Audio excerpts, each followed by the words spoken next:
Presiding. Court come to order. All right, good morning, ladies and gentlemen. Please be seated. Let me go ahead and take roll for the morning. We're back on the record in the matter of the state of Georgia versus Khalif Adams et al. In 22 SC 183572. All right, Mr. Stillwell, Mr. Shart, good morning. Mr. Williams, Mr. Steele, and Mr. Adams, good morning. All right, Mr. Kendrick and Miss Hingerty, good morning. All right, Mr. Huey and Mr. Matthews Jr. and Sr. All right. Mr. Nichols and Mr. Harvey and Miss Westmoreland, good morning. All right, and Mr. Ryan and Miss T. Williams, good morning. All right. All right, Councils Brown, Smith, Uhelsky and Atkins, and Miss Love, good morning. Good morning. All right. All right, Councils, let me first just go through, our jury's not present today. One of our jurors is still receiving some medical attention. We'll know more updates on her condition today. And then over the weekend, if you just keep an eye on your email, the court will let you know kind of where we are with her.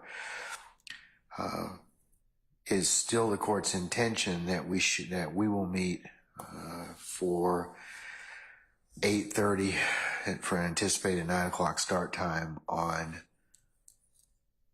Monday. That would be Monday.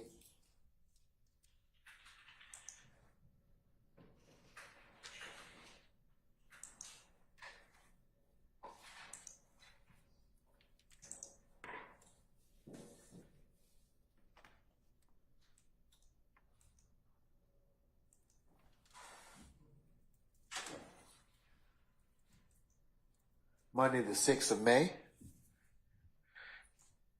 And today being the 1st of May, and happy Law Day to all of you. All right.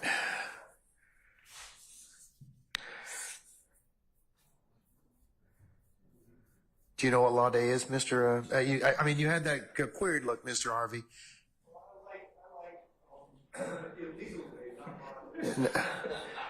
Well, Dwight Eisenhower, when he started this in the 50s, I want to say 53 or 56.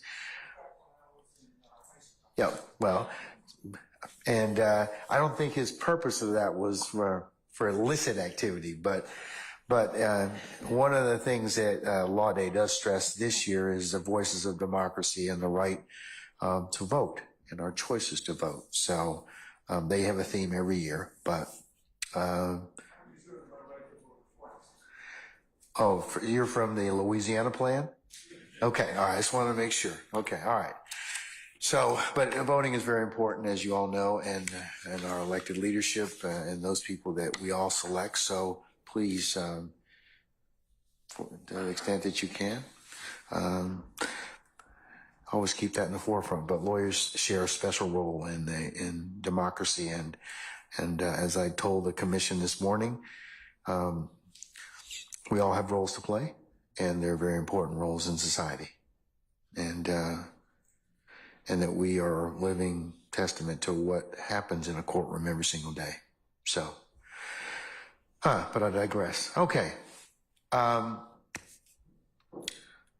reason I said Monday as well is I would like to try and have a discussion in the off chance that our juror is out for a period of time. I'd like to have a contingency plan on dealing with some of the issues that we may come up with. And what do I mean by that? I mean voice recordings, jail calls, and videos. We have a number of things that kind of have come up historically with those. So I kind of wanted to ask the state and the defense to identify those. We'll start with the state. Identify those recordings, jail calls, and videos you plan to introduce over the next probably 30 to 60 days, so that we can have some discussions about them and or some hearings as to them. And that will expedite some of our some of our plans. Now that depends upon what the medical team tells our jurors, but my intent is to have just some flexibility with that, and for us to maybe be able to take up on additional business. So by Monday, State, I'd like you to identify those groupings of recordings. I don't care what witness is going to be foundationally admitted through, those calls, those videos, those pictures, so that we can go ahead and clear any of that stuff, or have at least get a jump on that while we are waiting on those things our condition of our juror. So is that possible for you to do that? I believe so, and Judge, will we, as far as the ones that may come up before 30 days out, will the court allow us an opportunity, or how would you like for us to handle those? What do you mean, the ones that are like coming next week, or what? Or we're supposed to come next week? Right, we've identified those, and those are the subject of one of the motions that was filed on the 15th by Mr. Williams. We can address some of those at the court's pleasure today.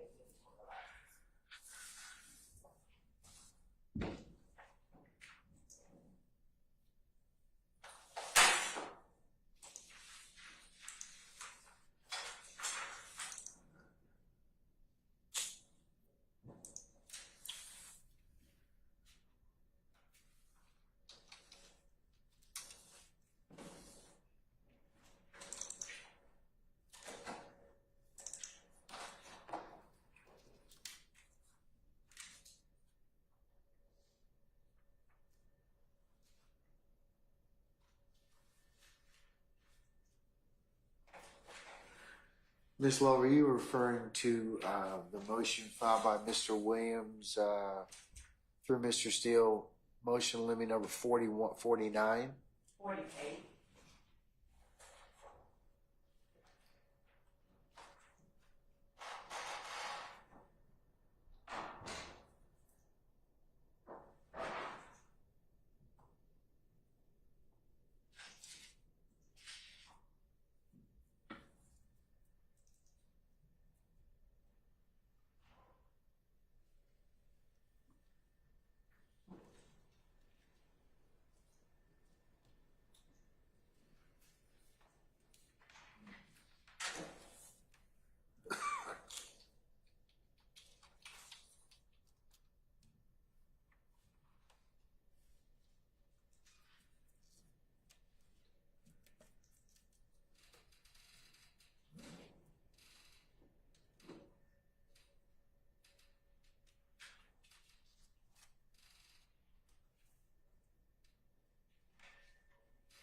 All right, Ms. Love, I'm in possession of, and Mr. Steele, did you ever formally file motion limiting number 48? If so, when?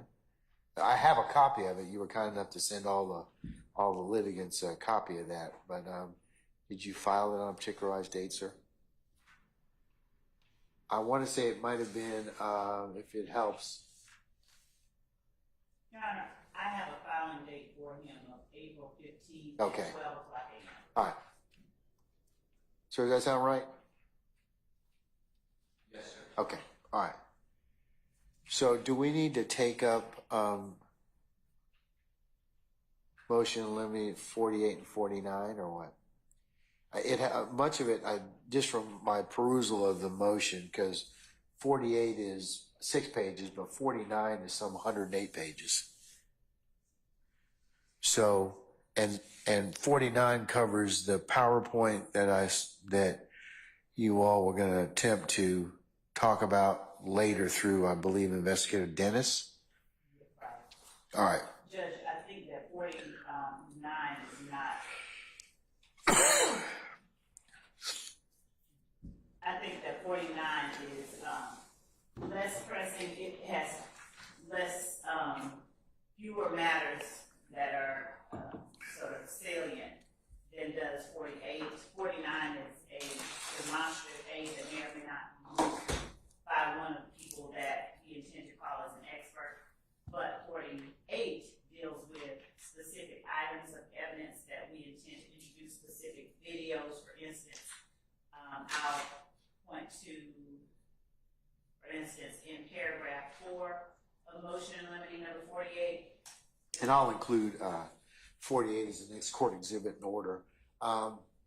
Paragraph 4 indicates that is that the video of Mr. Carter, Dwayne Carter, aka Lil Wayne? It is, and the defendant contends that it's not admissible, it's inadmissible hearsay, and then he later contends that he makes other contentions. Basically rule of completeness. So that's a matter that could and probably should be taken up prior to next week when that witness will be appearing. Is Mr. Carter going to be appearing next week? So, Judge, it's not. We're not offering the video for the truth of the matter asserted. So it's not hearsay, Your Honor. What it is, however, is first, evidence. Answer my question. Is Mr. Carter appearing next week as a witness? We will not be calling him next week as a witness. Okay. All right. So continue with why are you trying to play the video? Your Honor, the video is evidence. One, is relevant. It makes a matter more likely than not in this particular case that is material to be true. So therefore it's relevant. The video itself is evidence of the relationship between the parties, or the Parties of whom? The parties being Mr. Williams and Mr. Carter. The reason that is relevant is the court has now heard testimony that one of the alleged co-conspirators and co-indictees in this case, Jimmy Winfrey, went to Mr. Carter, Lil Wayne's, appearance at the compound, and later he shot at the bus that Lil Wayne was on. Additionally, the court has already heard testimony that Mr. Winfrey indicated that he would spray the bus and that he was leading a group of 25 or 30 people. The court, I can state that the court will later hear more evidence about who those people were. But additionally, the court has heard testimony, or evidence rather, in the form of a prior inconsistent statement of Mr. Walter Murphy, which therefore is substantive evidence, that Mr. Carter was Mr. Williams' enemy. That's the way that they saw him, that they went to the appearance to disrupt the appearance, to boo and hiss. So the information in the video that Mr. Carter posted on his social media site is information telling the public to not buy Mr. Williams' record.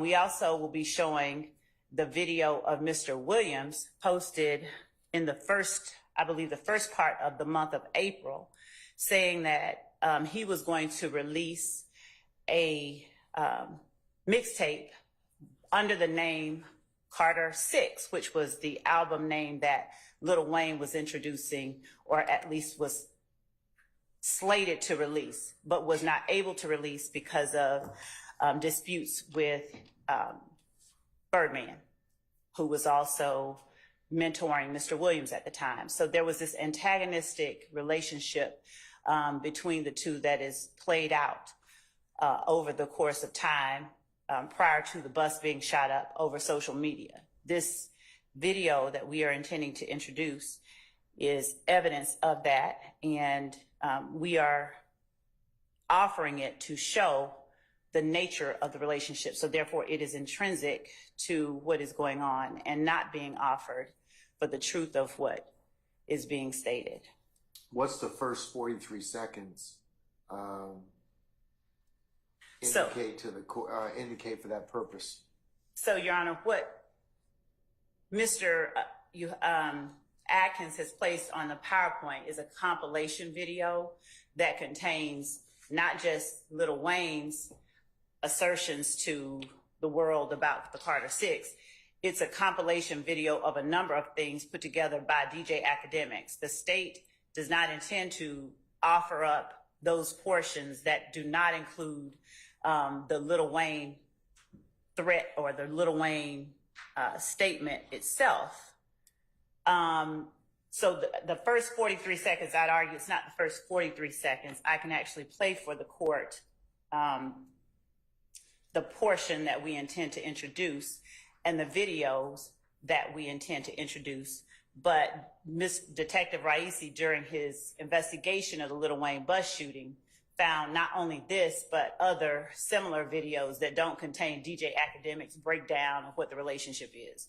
Because the rest of it is DJ Academics' breakdown of what the relationship is, and the rest of it contains self-serving statements, I would argue, by defendant Jeffrey Williams that were not shot at the same time as the Lil Wayne statements at the concert. Who's DJ Academics? A person who was posting on social media that was chronicling, a blogger of sorts that was chronicling the relationship between. So is he coming, or she coming to testify? So we're not, no, DJ Academics is not, and we're not, again. How are you going to introduce these particular videos? Because Detective Raisi was able to pull videos, this one and others, off of relevant party sites. For instance, Lil Wayne, Dwayne Carter, posted certain things on his Twitter site. So we will introduce them, show the relevant necessary foundations for their admissibility through Detective Raisi, show the identifying factors, show whose site it was, show where he accessed it, and then introduce it as, again, intrinsic evidence of the relationship between Jeffrey Williams and Dwayne Carter. Also, just to give you additional information about that type of evidence, there is a video that we have included on our slide that is a series of posts on Lil Wayne's site, young th ... who, and then he goes on. That was posted on April the 1st, 2015. For the record, I don't like to start beef when these artists like Young Thug approach me, they get smoked. That's Lil Wayne's posting. That was on April the 1st, 2015. And these are all things that occurred before we get to the April the 26th shooting of Lil Wayne's bus. Additionally, Your Honor, as I said earlier, there's a video of the defendant Jeffrey Williams talking into the camera that he posted, saying that he was going to drop his album on a certain date, and that his first showing, his first appearance with that particular album was going to be in Lil Wayne's hometown of Holly Grove, Louisiana.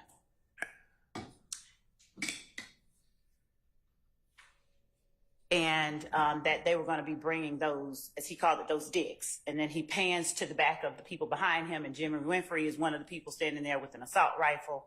And there are other people in that video of defendant Williams with guns as well. So at the time, on the date rather, that Lil Wayne made an appearance at the compound, defendant Williams was in Lil Wayne's hometown of Holly Grove, Louisiana, apparently getting booed on stage. So this video, again, is intrinsic evidence of the state of the parties, state of the people who are involved in this case, one of the defendants and one of the victims. Okay. We can play that at the court's pleasure, for the court. Okay. Since Mr. Steele in his motion has also referenced the Supreme Court's recent pronouncing in Baker, case number Sierra 23 Alpha 0860, decided March the 5th of this year. And 403, what is there any distinction between that in this particular, what you're trying to elicit or establish? There is, Judge. That actually, the Baker ruling would have no impact on this evidence. And why? Because this particular video that we are introducing is of a victim in this case, Dwayne Carter, and it is evidence of the relationship between him and a defendant in this case, as opposed to in Baker, the video was simply shown apparently for the prejudicial impact it would have on the jury. It didn't have any, there was no nexus, there's no relationship between the alleged murder in Baker and the video of the defendant with a gun or assault rifle, whatever it was, in Baker. There was literally no connection. It was, they argued, and on top of it, the prosecutor kept referencing the video as proof of his violent nature, his propensity to do certain things with guns. This is not that type of situation where there's not even a connection. It's not offered to show anyone's character. It's offered as evidence of the relationship between the aggrieved and the accused. Okay. All right. Why wouldn't you be introducing the entirety of the video under the rule of completeness? Well, we have, again, multiple videos capturing Lil Wayne's pronouncements at the concert. So we would not be introducing the one where DJ Academics makes a compilation video, because under the rule of completeness, the compilation video would not, it contains Who made the compilation video? DJ Academics. And because, where did he get these particular sources? What's his source document of these particular, of his compilation? public sites online. He grabs snippets from online. And then in the middle of it, he also has his own commentary, if you will, written. All right, as part of, are you trying to seek some of that that commentary? No, what we're putting in, the only thing that the state intends to tender is the portion of that video pertaining to what Lil Wayne says about defendant Jeffrey Williams and Carter 6, and why people should not buy Jeffrey Williams music, should not listen to it. Because if you're a Lil Wayne fan, you know that that's an insult to Lil Wayne. All right. And we can. All right. Let me before it's played, let me give Mr. Steele an opportunity to be heard on that issue. Yes, Your Honor. Hello, Your Honor. Good morning, everyone. Good morning, sir. Your Honor, a few things. There's a lot of talk, but I think I got it to address to the court. First of all, you already ruled on motion limiting number 49. That's why it's 100-something pages. I attached the entire exhibit. The state said that they just gave us the exhibit. They were not going to Tender it. They might use some of the some of the things that are referenced therein if the foundation can be laid. No, you excluded it all. It's all about operation planners. They have it's their theory of the case, basically, and you excluded it all already. In motion, if I need to say anything more, I will, but that was your ruling. In motion, Yeah, I did rule upon. I did, and they may not even be using it. So, they said. yeah, they may not use that anyway. So, Well, I would hope not if you ruled it out. yeah, Motion limiting number 48 is what you've been referring to. yes. And the state said specifically there's several things. So we got a compilation of exhibits and slides that the state wants to use in the upcoming future of our trial. And I went through everything. Some things I couldn't open. I'd let the state know. So I'm still waiting on that.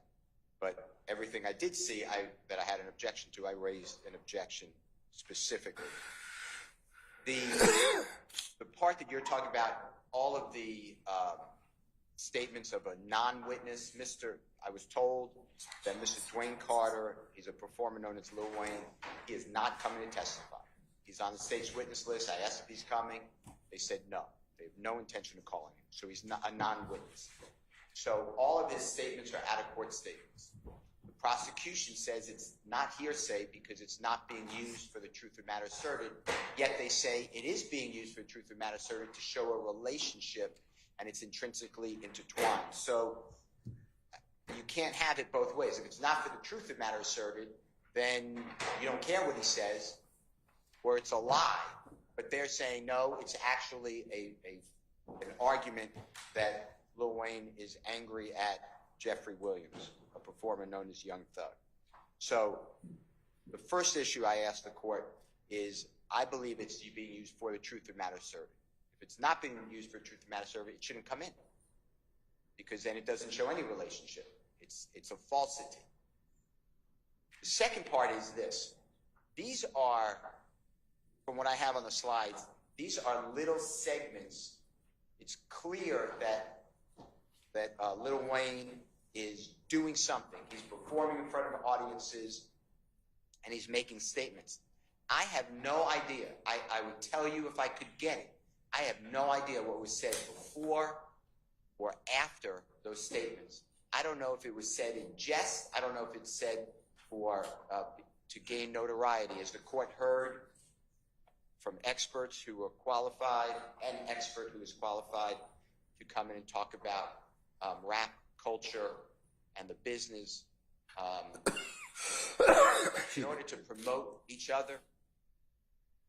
Entertainers will get into arguments or do things together. They will promote their own concerts, they will promote their own albums, they will promote other people's concerts and other people's albums. Or they will get into an argument. They call it a rap battle. It's actually in one of the slides that you were told, the blogger. He talks about this is a rap battle. So they do it to gain notoriety for both of the artists. Without Lil Wayne coming in and testifying, we don't really know why he is saying these things. In addition to that, as I said, these are small snippets of a bigger case, of a bigger statement. So to me, having a detective say, I found this on the internet, is like what I did, and I disagree with your ruling respectfully, but when I wanted Trontavia Stevens to identify the song by Rich Gang, and you told me, yes, it's relevant because the state is saying that Rich Gang is wearing red and they're holding up gang signs, and here you are having they're doing a legit, a song, and the jurors can weigh it out whether it's just for show or not, but you have the wrong witness. Because you said, how does he know if it's on the internet, if anything is true or not true or changed? So I didn't like that ruling, but you stuck that ruling hard, and therefore they need somebody to properly authenticate it, not just a person like I had Trontavia Stevens. They have Detective Hearsay coming in to say, I saw this on the internet. So I think I've addressed everything that the court said except one. I don't know if Lil Wayne posts. There are a lot of people. These entertainers are really busy, especially when you get to a certain level. They have people controlling their social media. So I don't know who posted it, why it was posted. Was it posted with the permission of Lil Wayne or not? Maybe it's express permission, maybe it's implied. But without having somebody say, yeah, I was there, I know what he said, that is accurate, and this is what it meant, I'm sticking to my really hearsay objection and no foundation. All right, let me hear the video. Let me hear it. Let me hear Yes, Your Honor. And what we'll play for the court is Can you mark it as an exhibit, please? So I can hear it? Yes. And make a kind of a 103 determination.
Yes.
Your Honor, we're sharing, we'll label this one, State's Exhibit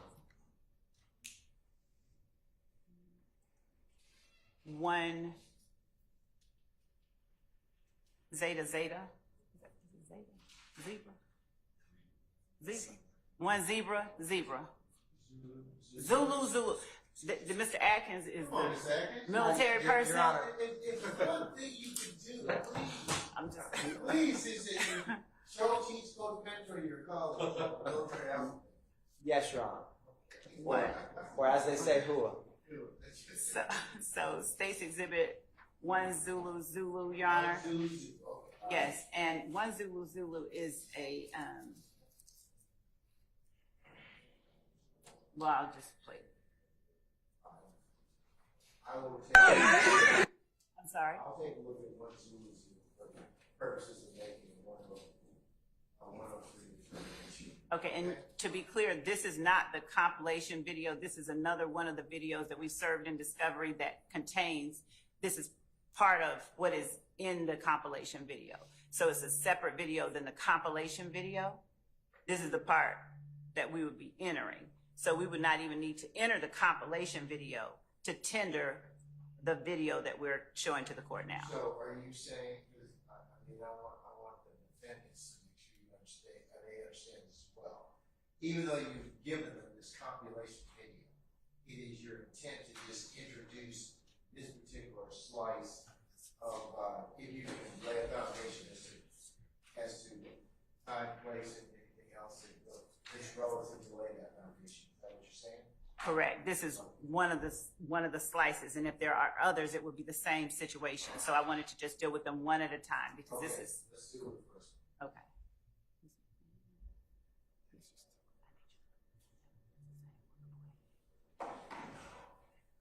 Back to the beginning. Oh, back up to the beginning. Okay.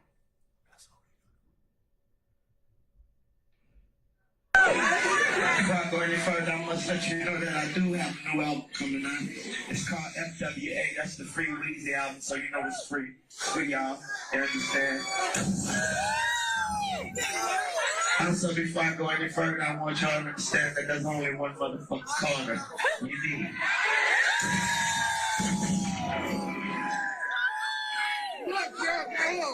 Also, before I go any further, I want y'all to do me a favor. If y'all ever have Rich Gang or whoever it is in this motherfucker, y'all let them know I said, fuck.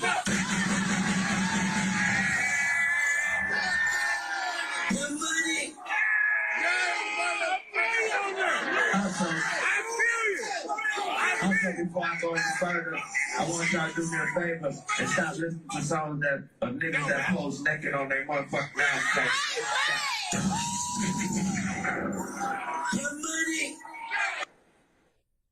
So that's one of the portions that's included on the compilation video that we have as a separate video that we would be tendering.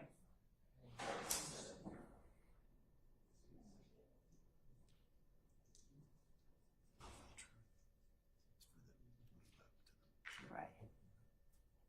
And when the court allows, I will speak more.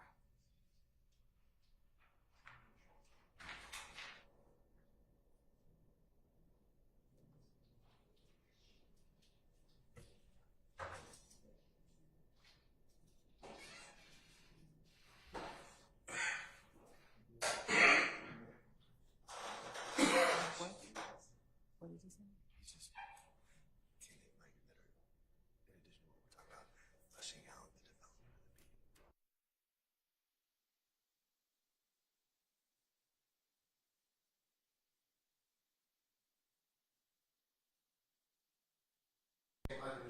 this a different state's exhibit? We will, just one second.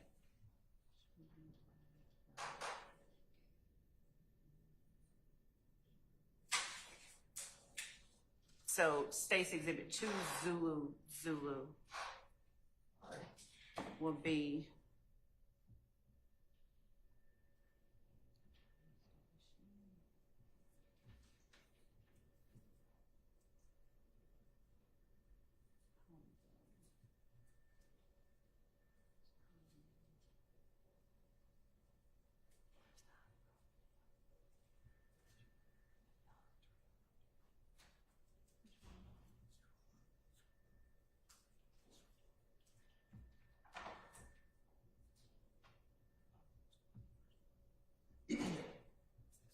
Martin is with Marlon.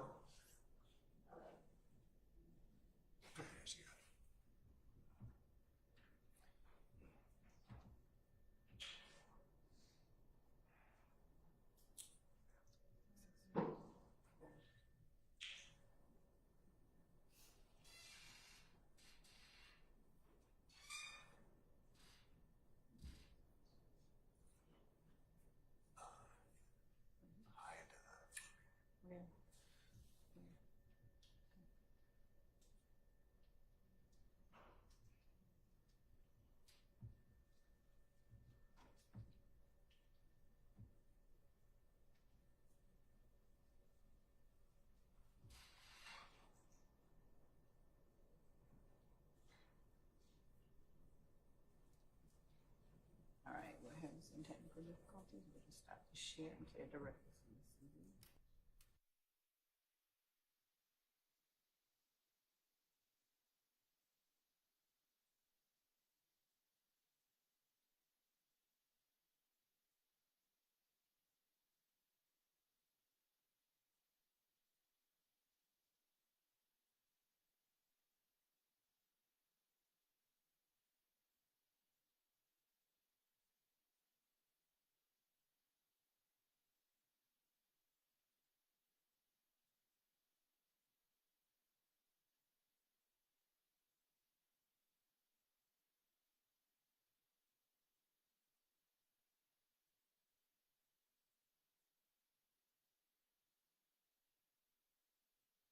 Friday, first show.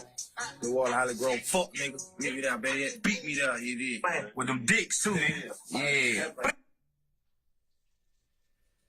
So that's State's Exhibit. Yes, Your Honor.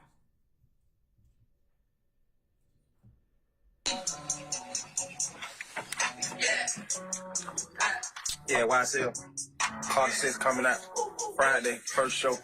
The Water Holly Grove, fuck nigga. Meet me there, baby. Beat me there, he did. With them dicks too. Yeah. And that, just for the record, that is made prior to the appearance of Jeffrey Williams in Holly Grove, Louisiana. It coincided with his appearance there on the same. As he referenced Friday being he being Jeffrey Williams, Your Honor, as he referenced Friday as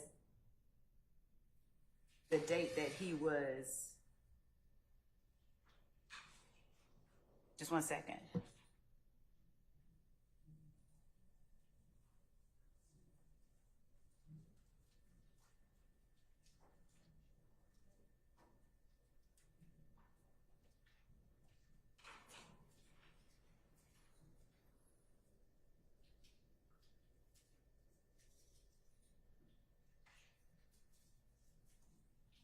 As he is referencing being in Holly Grove Friday, the video would have been made the week of April the 26th.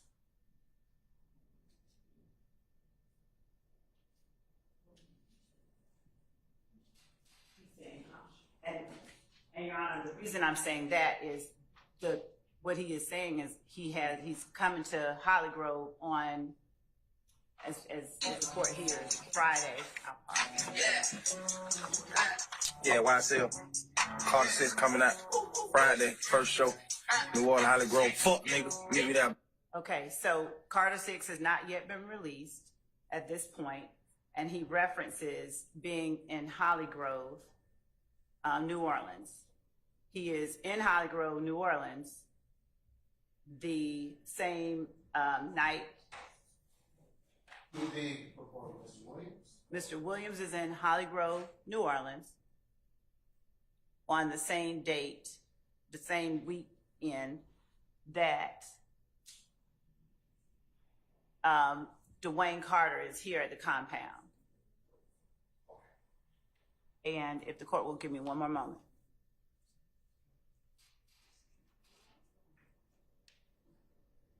So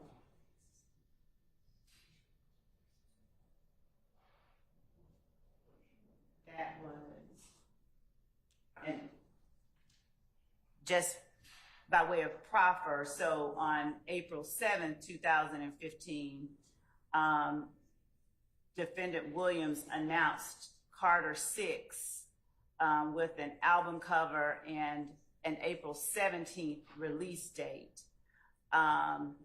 Then on April 10th, 2015, Dwayne Carter said, before I go any further, I want y'all to do me a favor and stop listening to, essentially, Defendant Williams. Then on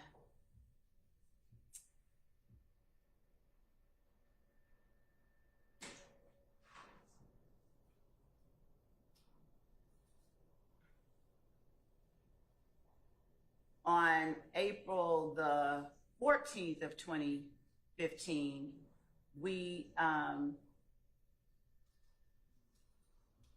Defendant Williams announces that his album will be called The Barter 6 because he had been threatened with a lawsuit. He said he can't name the mixtape Carter 6 because of these fuck-ass niggas trying to sue just like some hoes in an Instagram video that he posted. Big old blood, so Barter 6 on the fucking way. And again, the video that he talks about appearing in Holly Grove would have been, just by context, the week that he later appears in Holly Grove, Louisiana. And just to respond to some of what was said regarding the court's prior rulings, Mr. Steele,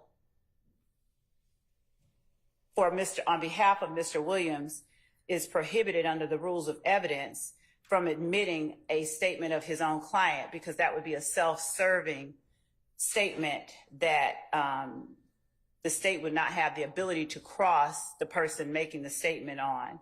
Remember what I told you. He being Mr. Williams, or neither of these, or neither of these defendants, I should say, so are required to present anything. Right. So I'm not even going to mention that. It's just so evidence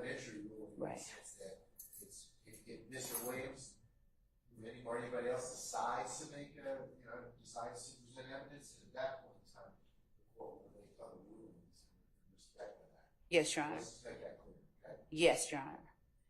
And so the videos that we are offering are not being offered for the truth of what Mr. Carter is saying. Well, but rather for I'm gonna disagree with you. I'm gonna respectfully disagree with you. it's just showing that he said that, Your Honor, and it's being. But it is for the truth of the matter asserted. It's a relationship, but you're using what Mr. Carter's saying. Now, if you tell me Mr. Carter's coming, okay, well then he can give context to it.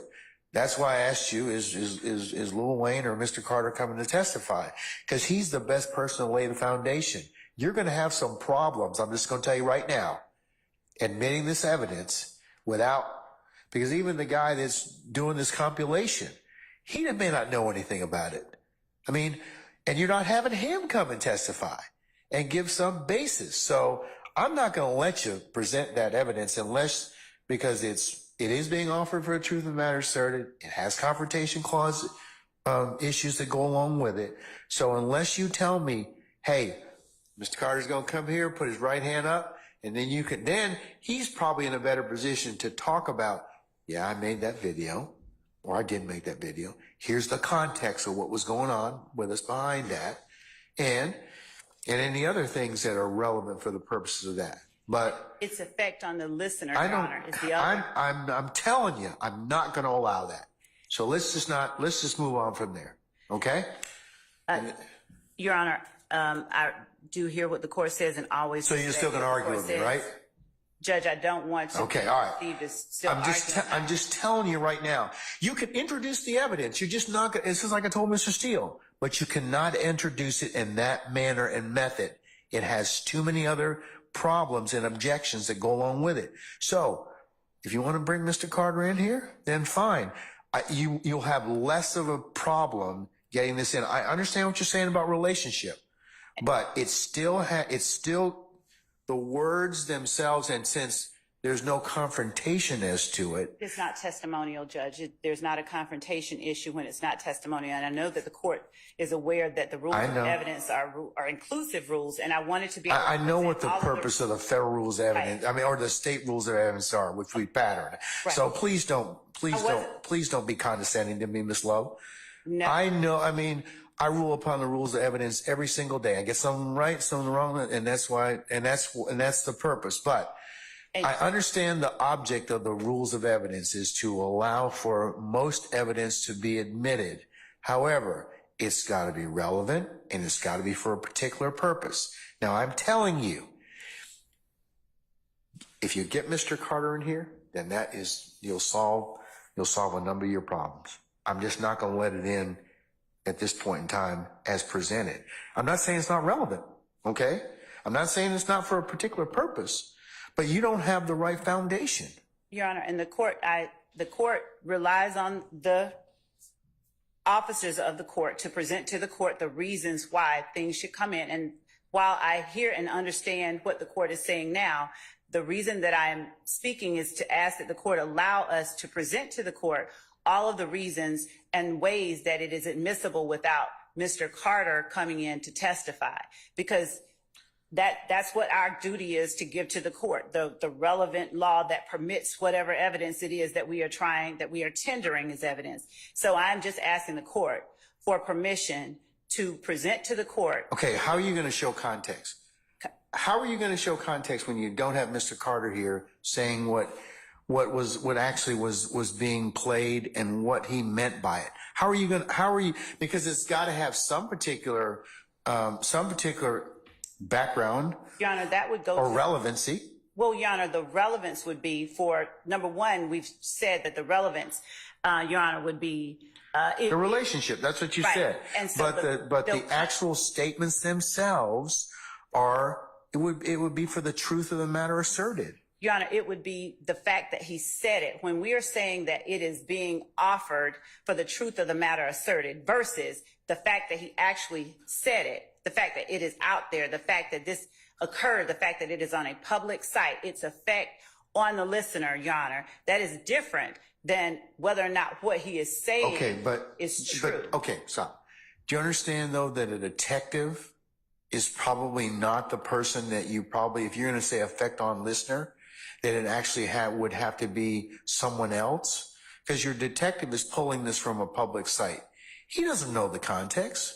He, as much as he may be able to tell you, hey, I went to such and such website, whatever else, you're still going to have in the court's opinion, some issues in relationship to these particular videos that you've shown me thus far. And Your Honor, the context would go to the weight, not the admissibility. And that would be, as far as the context is concerned, that is not, the jury literally can look at the evidence and make decisions about how it views it. But context has not been a reason or something that makes relevant evidence inadmissible. Courts have consistently said that is exactly the kind of factor that goes to the weight of the evidence itself. Okay, And I got it. If, It's still going to be a foundation issue. That's what you got to overcome. I'm telling you right now, you just like I told Mr. Steele. and Your Honor, the reason I'm talking, is that you got to have the person that is here. I mean, you need to have, that's why I asked you, is there any reason you're not bringing Mr. Carter in? Well, he's on your witness list. And Your Honor, that may still happen. And the reason that I made the statement that I made about the difference between the video that Mr. Steele was tendering and the video that we're tendering, Your Honor, not was to comment on whether or not he had to present evidence, but to point out. But I'm very much sensitive to the fact that you cannot, we don't want to burden shift, and we don't want to potentially do anything that, because the defendants can decide what they want to do at the appropriate time. So we're not going to compare Mr. Steele and his particular, that was just an objection I made relative to the situation at hand. And I thought it was a good ruling at that point in time. I'm still going to stand by it. But it was, and Your Honor, I only said what I did because the comparison was drawn before I stood up. And the reason I'm bringing it up is that the court did not rule, it's a different situation entirely. The rules of evidence would not allow. I get that. Yes, so that's we're going back through that again. Okay, so, but tell me, but in this particular circumstance, I still think it's going to be, it's still going to have a foundation issue now, which may be cured by you calling Mr. Carter. And you said you may call him sooner or later. If you call him, then I think that probably has some of it. Mr. Steele, were you going to say something? I didn't want to be rude at all. Your Honor, since you ruled on this 3 times, I was asking if I could just go outside and wash my hands and then come back. It's rude that it keeps going on and on. No, you're welcome. You're welcome to, as long as your client and knows and acquiesces. I don't have any issue with that, sir. Thank you. All right. Do you wish to be heard on this issue anymore, sir? No. Okay. All right. Okay. And Your Honor, I also have, and I will give to the court cases when the court permits me on this matter as well, because it's pertinent and it's my duty to present to the court the cases. So when Mr. Steele finishes washing his hands, Your Honor, I will present those cases to the court here.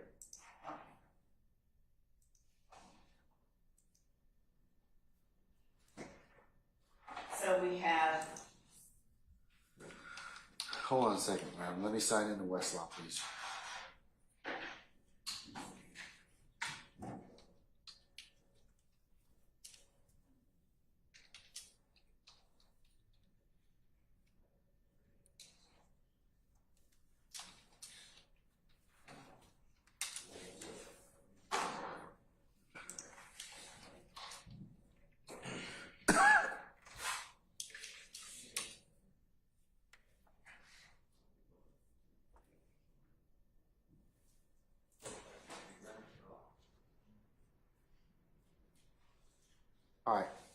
All right, I'm ready.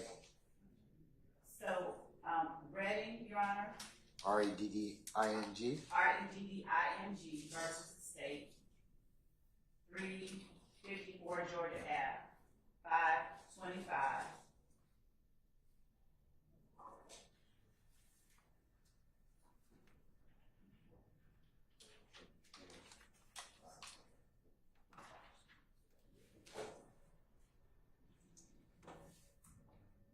354 Georgia Appeals, what? 525. Thank you, councils.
All right, I'm taking a look at Ray. I'm looking at Ray right now. So in section 3, Your Honor, specifically, the appellant contended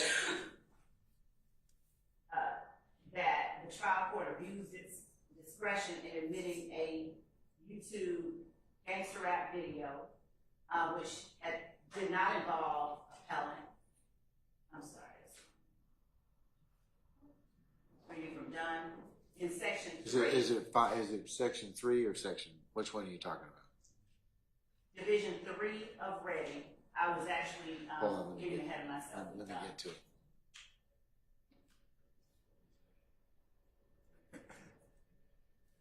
Seventh enumeration error, okay. Yes. Is that it? Yes, Your Honor.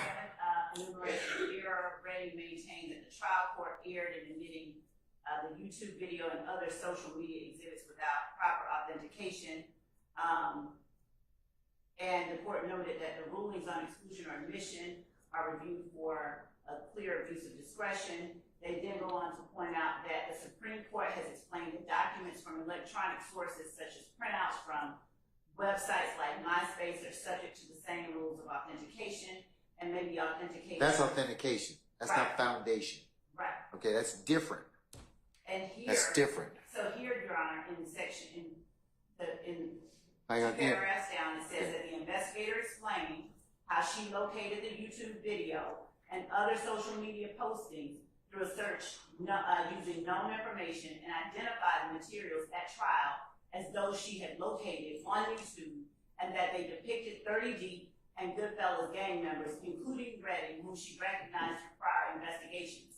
This was sufficient to authenticate the social media exhibits. The law enforcement's testimony, and then they go on to cite Blackledge. And they then said that the enumeration of error was without merit. Your Honor, pushing forward additionally, as we relate to, as the court has said, when authenticating evidence, the Where are you proponent, talking about? Where's that coming from? I got it. I'm sorry. I'm with you. Okay. All right, go ahead. When authenticating evidence, the proponent must present sufficient evidence to make out a prima facie case that the proper evidence is what it purports to be. Once the prima facie case is established, the evidence is admitted, and the ultimate question of authenticity is decided by the jury. They cite Henderson. Where is that? Where is that in Reading? Your Honor, it comes from Brantley versus the state, 370 Georgia Ave. Is that cited within Reading? No, Brantley is a 2024 case, which Well, you skipped to something else, so I was actually, they're echoing the same principles, Your Honor. That's my apologies for not being clearer. So what is the site for Brantley? Brantley, is it Brantley? Yes, versus the state. 370 Georgia Ave, 757 at 370 what? Georgia App what? 757, Pennsite 767. And it's a 2024 case.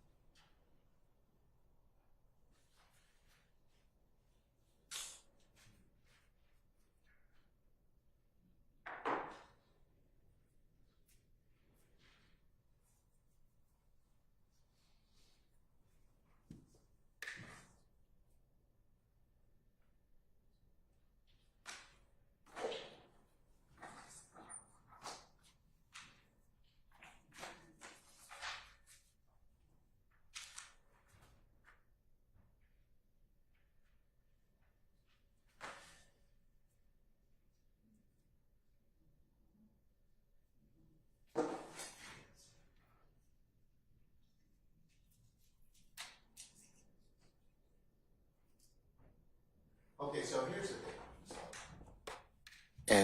And colleagues understand. There's foundation, there's authentication, but you're still going to have a separate hearsay objection as to what was said, unless that's where you're going to probably need, since you got words and you got other contexts, you're going to need somebody else to testify about that. That's where I'm coming from. I mean, I'm not saying that, like I said, I'm not saying that they're not going to be they wouldn't be relevant. You're just going to have to overcome some other hurdles. And right now, unless you're telling me that, you know, I mean, there's, of course, the subject foundation. Mr. Wayne's not, I mean, Wayne Carter, Lil Wayne's not going to testify. Or also, it'll also depend upon what your detective testifies as to.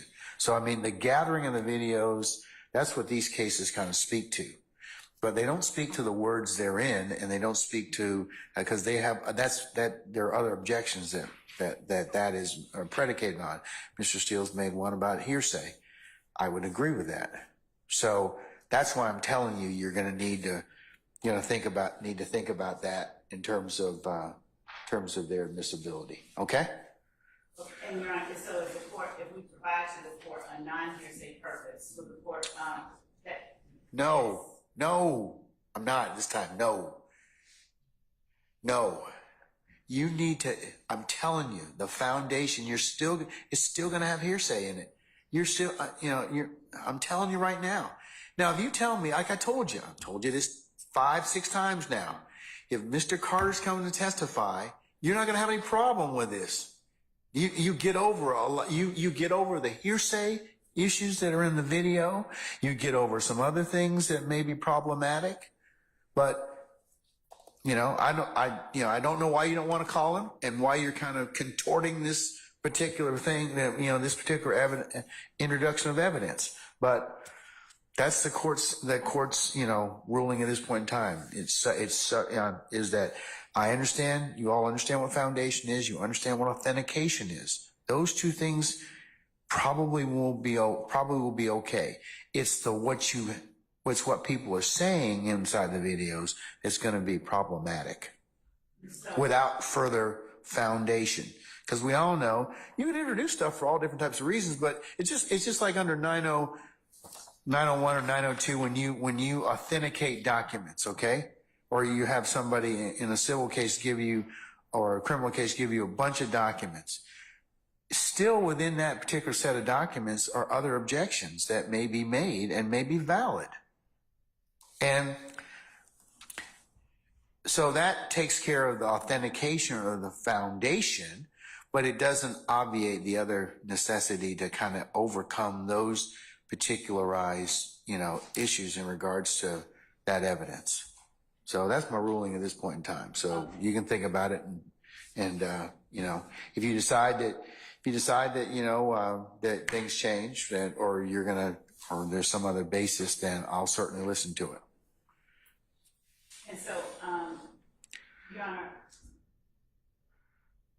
I was looking at 24-803 as a hearsay rule exception, then existing mental or emotional state, a statement of the declarant's then existing state of mind, notwithstanding their availability, is an exception to the hearsay rule. So even if Lil Wayne, and you're saying Mr. Carter, you've got him on a witness list at this point in time. You still haven't been able to show unavailability. It's with the declarant available. It doesn't require that he be unavailable, even though he is available as a witness. It shall not be excluded by the hearsay rule, even though the declarant is available as a witness under 24-803-3. There are other exceptions as well that I will present.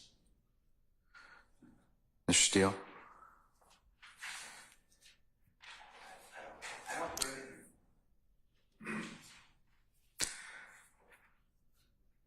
So anyone's state of mind when they're speaking, then, according to what I just heard, then you don't have to bring them in court. Yeah. I'm not buying that one, Miss Love. Try another one. It seems like you all are trying really hard not to call Mr. Carter. And that's your choice. If you don't call him, then, my ruling will stand on these particular, the exhibits that you're trying to introduce at this point in time, as it pertains to states 1 Zulu Zulu and 2 Zulu Zulu. Your Honor, well, 2 Zulu Zulu is defendant Jeffrey Williams. That's a statement of a party opponent. So okay, that's different. But the reason that state 1 Zulu, and you are correct. I would probably say you're correct as to that, over Mr. Steele's objection. But because we've had discussions about that before in prior, but as it pertains to one Zulu, I'm not going to permit it at this point in time. Yes, Your Honor. And Your Honor, I will not persist in presenting other alternate reasons for admission. Your Honor, what we'll do is, if there's a need to supplement the state's position, we will do so in writing. And Your Honor, I believe that it is our duty, if there is a evidentiary rule that keeps relevant evidence from being excluded, I believe it is our duty to present that to the court. And that is the reason that we speak despite objections to our efforts to present the court with the relevant law and the relevant rules that allow for the admission of evidence. Because, again, that's my duty to do so. So that's what I would like to do. I will supplement the state's position prior to presenting anything or even attempting to, and I will let the court know well in advance of any additional rules that we have to offer to the court that allow for or that would keep this evidence, one Zulu, from being excluded, considering all that we've said. I'm not saying that one Zulu can't be admitted. It's just, it's subject to some foundation. And at this point in time, foundation authentication, assuming you can get over those two, then it's going to have some other additional objections that may be, that the court, may have to rule upon at that point in time. But, I've given you my thoughts. So, I'm trying to make it so that at least we can kind of be as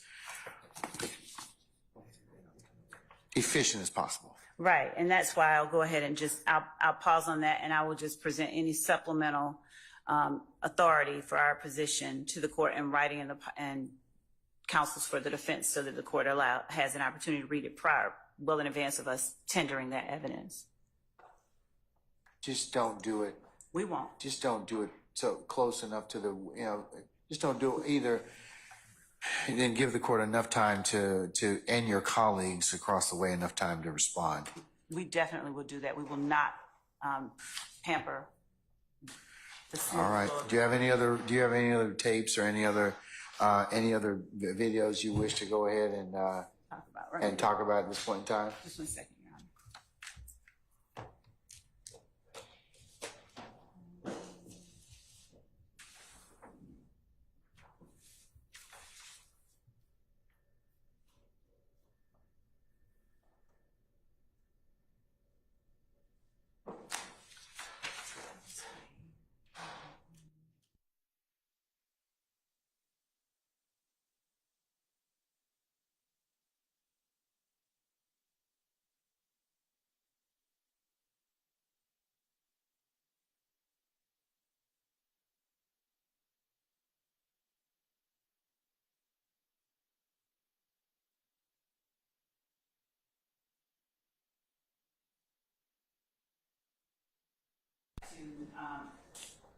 Argue today, what we will do is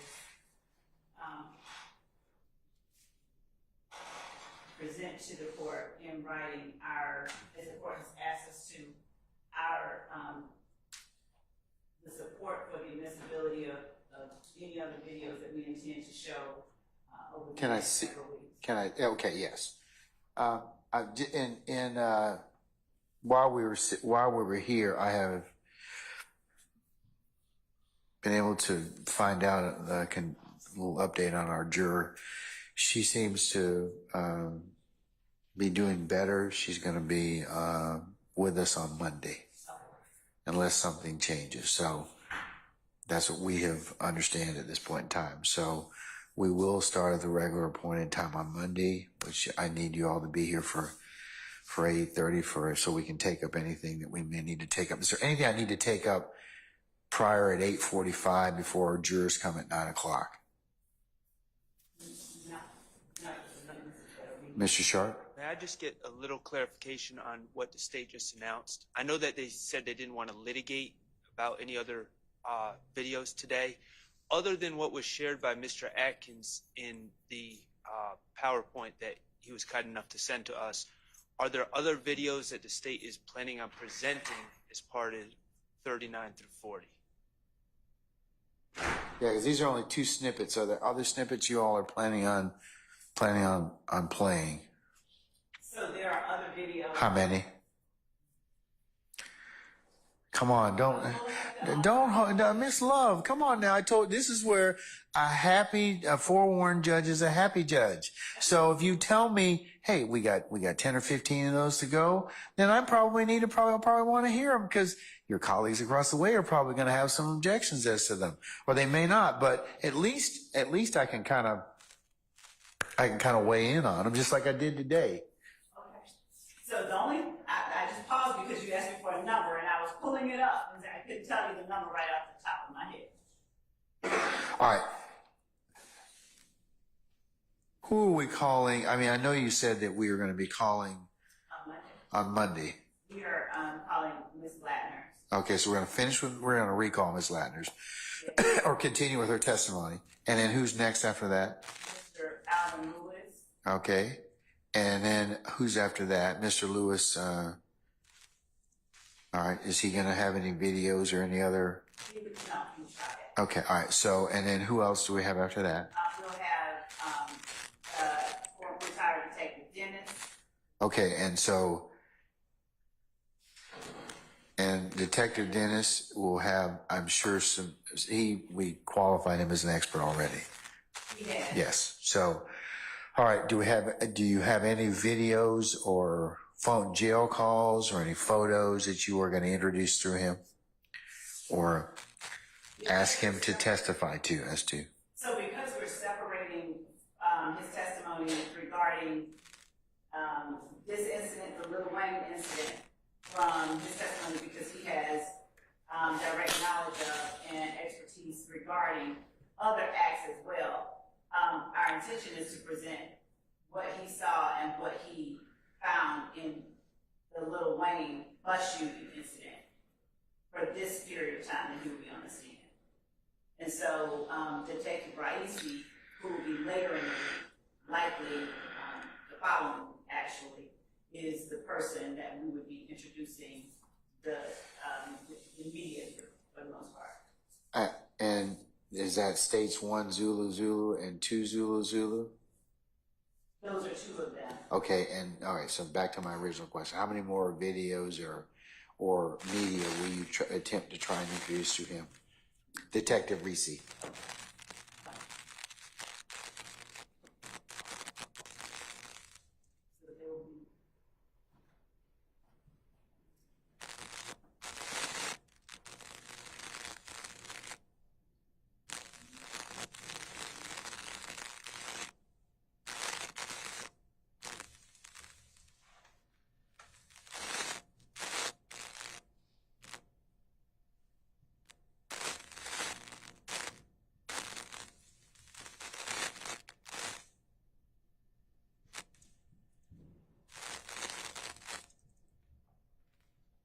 Something like that.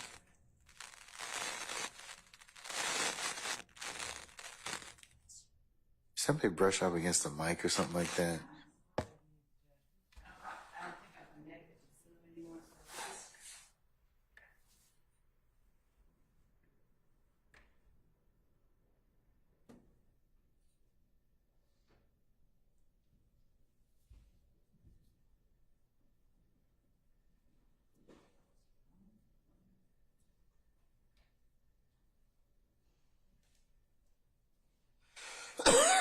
Excuse me.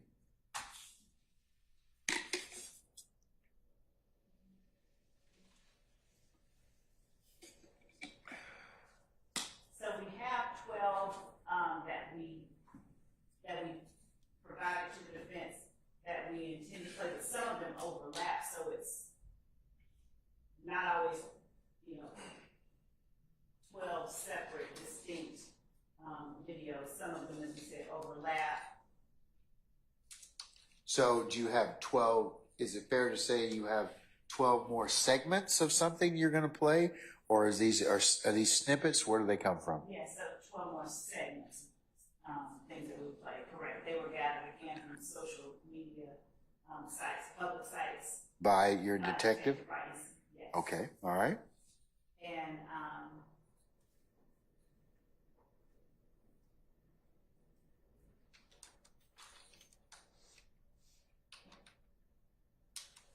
Do you have those? How long are the length of those snippets?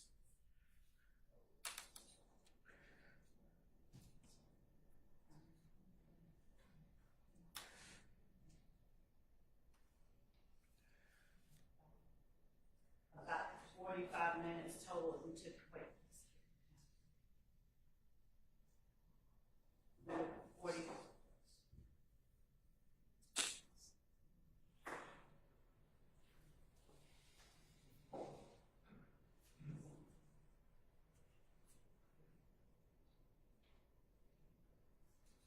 Are they varying lengths? Yes. All right. So some of them are 5 minutes, some of them are 1 minute. Okay. Some of them. All right. While you're thinking, Sergeant Ingram, is lunch available? Is it arrived yet?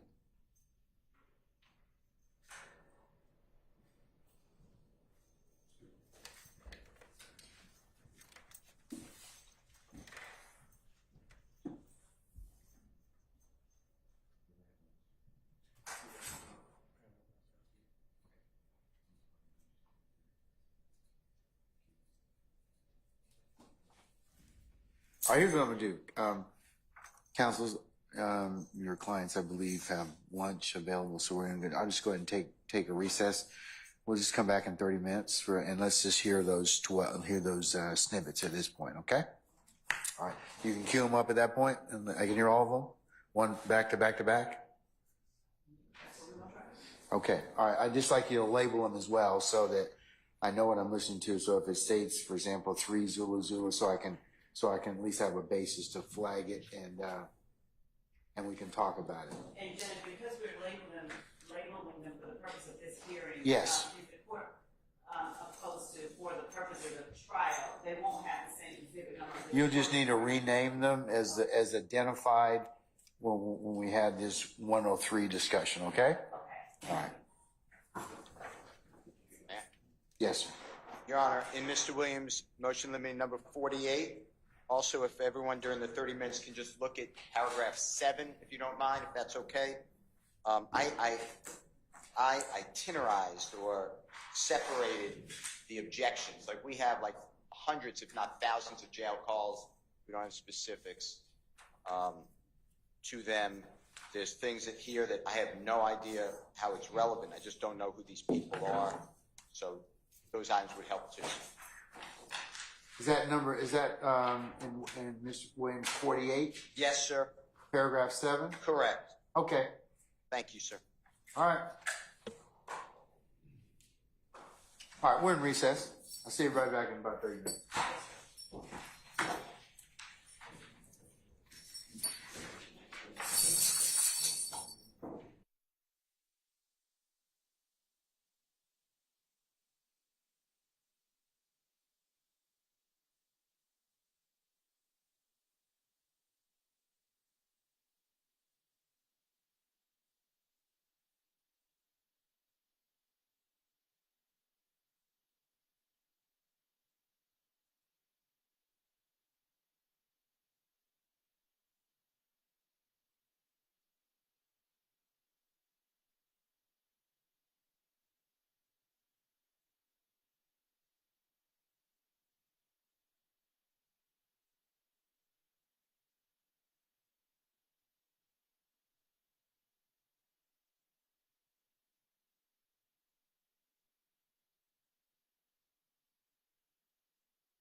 Flo, have you identified the additional segments you'd like the court to hear? Yes, Your Honor, I have, for the purpose of this hearing,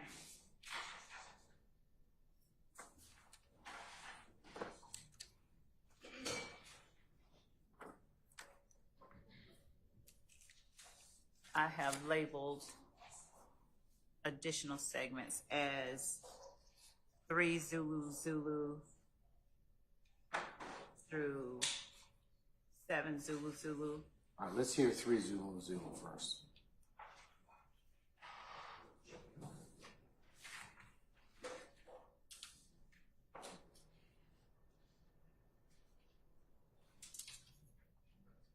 And 3 Zulu Zulu, just so that the record is clear, it's a Twitter series of tweets from Dwayne Carter's account, but they are strung together in a video form, and it's about a 2-minute video.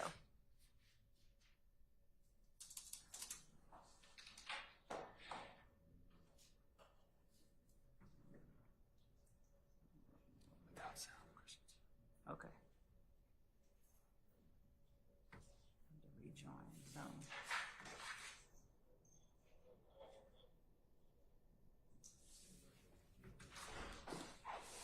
And my apologies, I think I have to be let back into the Zoom feed.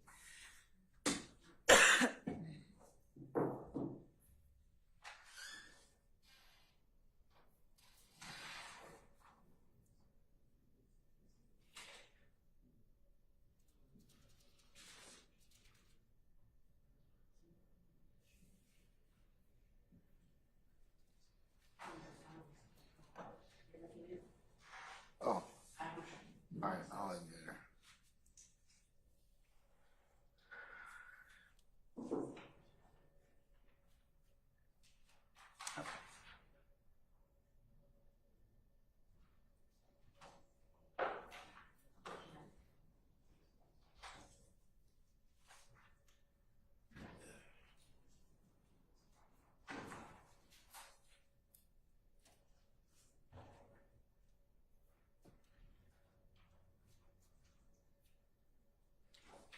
And so this is the 3 Zulu Zulu, posted March 19th, 2015. Dwayne Carter, my legacy will still be continued by me.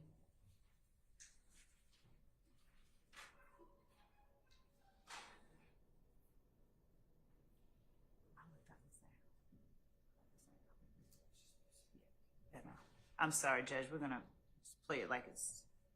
I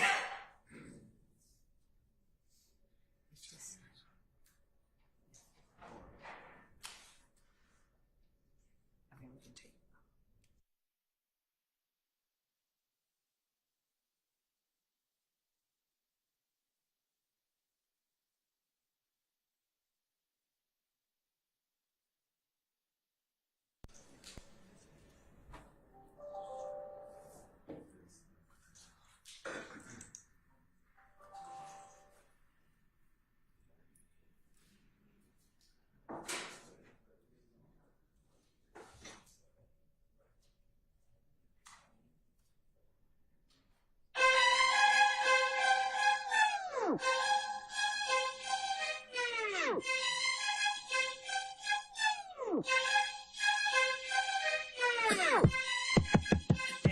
Just so that the record reflects what's on the screen, the Carter's gonna be late, but wait on it. Don't listen to them fakes.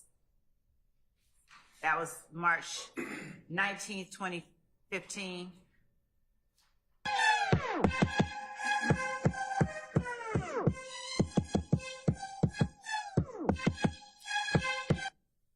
The next tweet is my legacy will still be continued by me. Fuck them fake ass thugs. Word to Slim.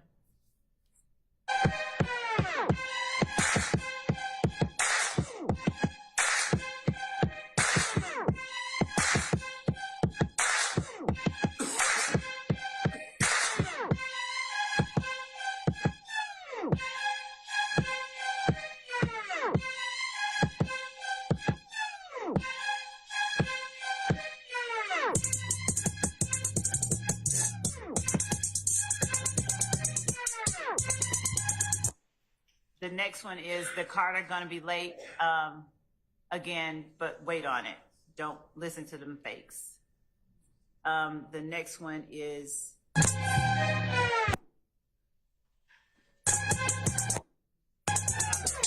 forward. And as the court can hear, there's sound associated. We won't be playing the sound. You know, the sound repeats itself anyway. Right. Okay, all right. Continue.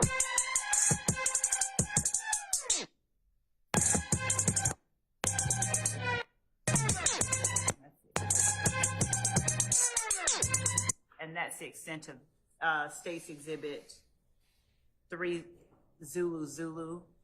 There's the tweets that the court just saw from March 19, 2015.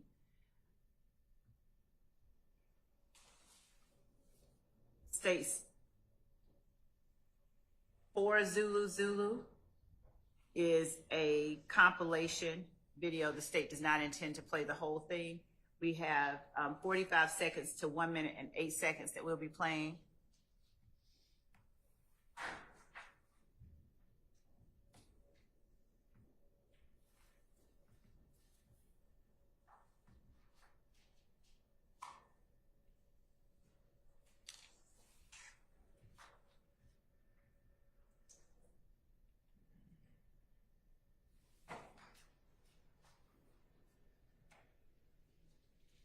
I'm going to fast forward it to 45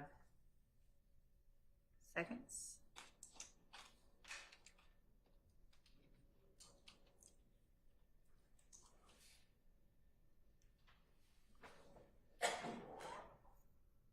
I was wondering what the hell this room is. And like, that's crazy. What is it? Is it really the... Get up a little bit so the court can hear the question posed. That's my commentary. Really doing the Carter 6? I gotta ask you. Yeah. I was wondering what the hell this room is. And like, that's crazy. What is it? Is it really the Carter 6? I don't know, cause Wayne coming out with more albums. So I don't know if he gonna name one of them the Carter 6.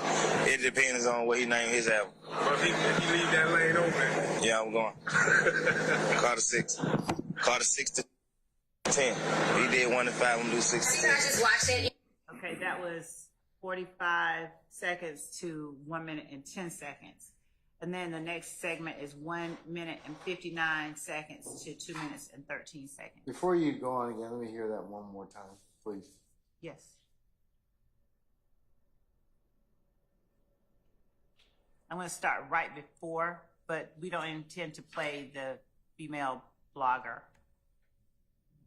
The rest of my commentary. Really doing the Carter 6? I gotta ask you. Yeah. I was wondering what the hell this room is. And like, that's crazy. What is it? Is it really the Carter 6? I don't know, cause Wayne coming out with more albums. So I don't know if he gonna name one of them the Carter 6. It depends on what he name his album. But if he leave that lane open. Yeah, I'm going. Carter 6. Carter 6 to 10. He did 1 to 5. I'm gonna do 6 to 10. I just watched that interview. So he said that he wants to name. So in that segment, the defendant Williams was asked, was he really going to do Carter 6? He responds, yes, and it depends on what Wayne does and what Wayne intends to do with his next album. He says that Wayne did 1 to 5 and he's going to do 6 through 10. And that's in segment 45 seconds to 1 minute and 10 seconds of States 4 Zulu.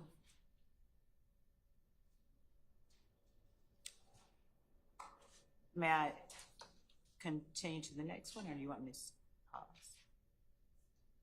All right, okay. Okay. So going to 1 minute and 59 seconds.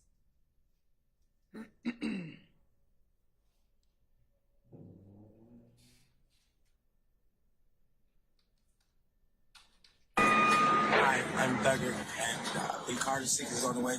The Carter 6 is on the fucking way. And it's coming out on the 17th, my mom's birthday, 4/17.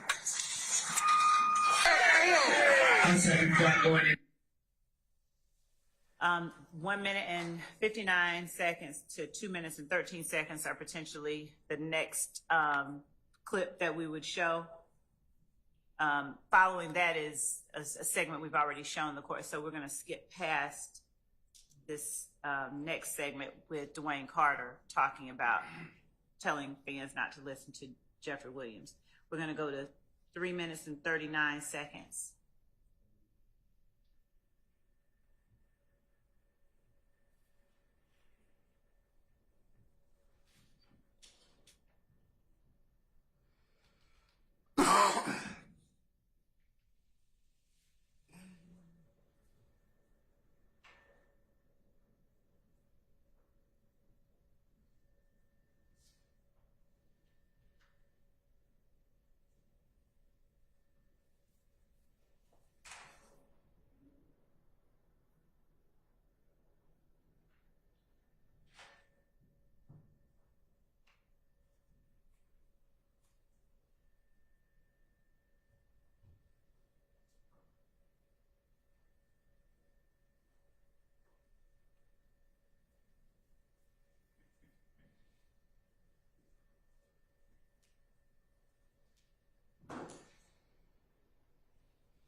Actually, 3 minutes and 45 seconds. It's just a little bit before the next one.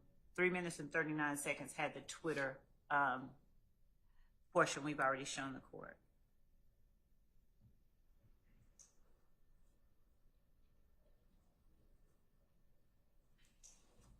Put an end to the whole Carter 6 fiasco. Lil Wayne is suing Young Thug. So right now, Young Thug cannot come out with the Carter 6 album. And he basically announced that today on Instagram. Young Thug was really pissed off. Go ahead and check out what Young Thug had to say about the situation right here. Can't name the mixtape Carter 6 cause these fuck ass niggas trying to sue. Shit like some hoes. Big old blood, so I'm going bar the 6. On the fucking way.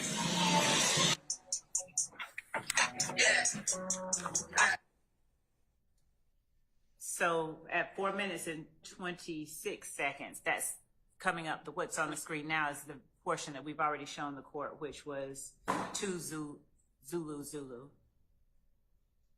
All right.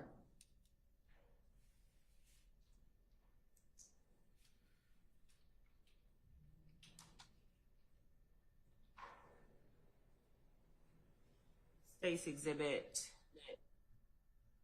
Those are the portions from State's Exhibit for Zulu. So I'm going to just stop the share on that.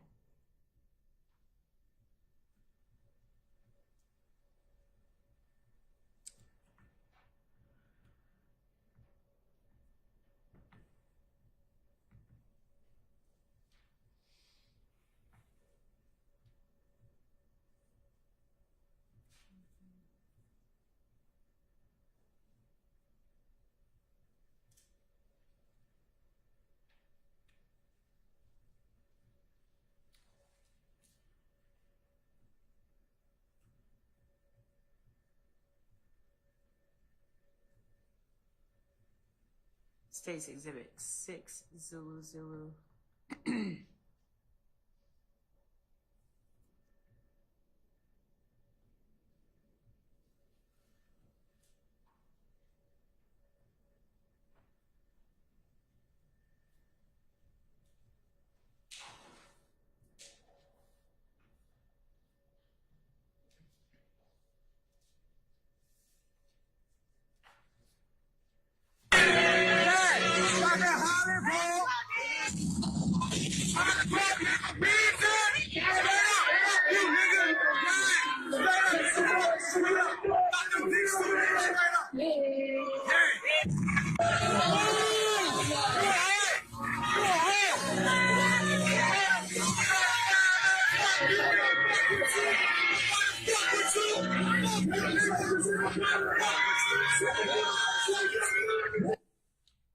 That was footage from Defendant Williams' appearance in Holly Grove.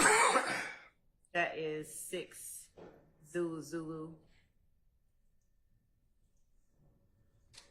7 Zulu.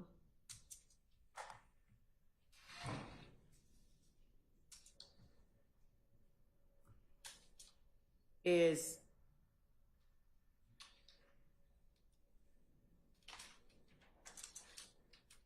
related to not Dwayne Carter, but a different person, a different artist that was looked into. The footage itself was looked into by Detective Rice. Who and for what purpose? This is after Defendant Williams began an online disagreement with an artist called The Game, after The Game sort of dipped into the conversation or disagreement between the defendant and Dwayne Carter.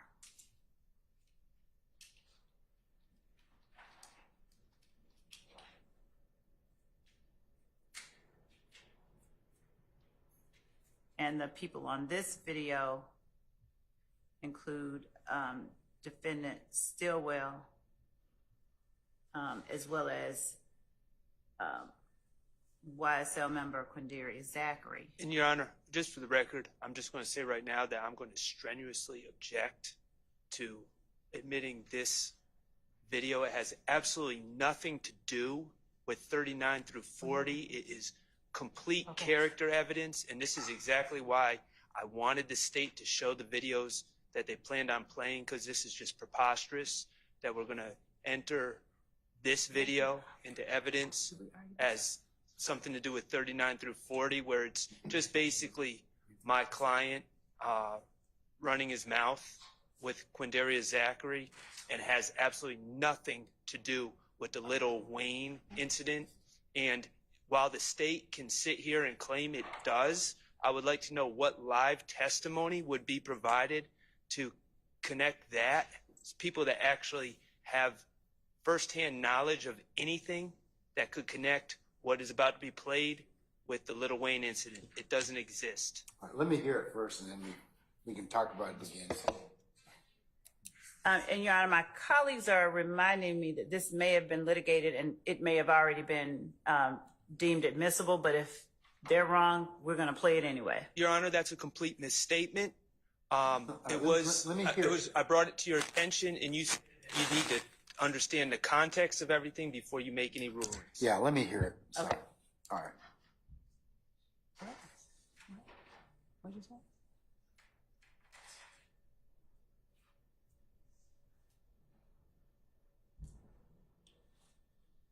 They're not playing. I'm not sharing the screen.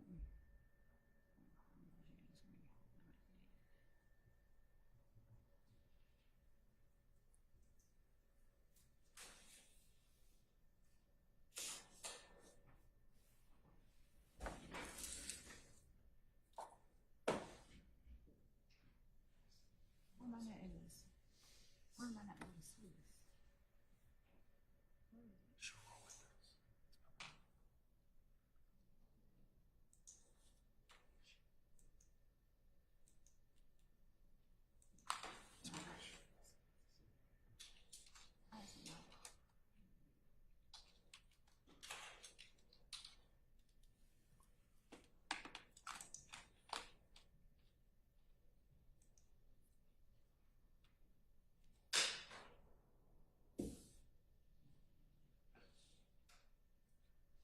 It's saying that my screen sharing is paused.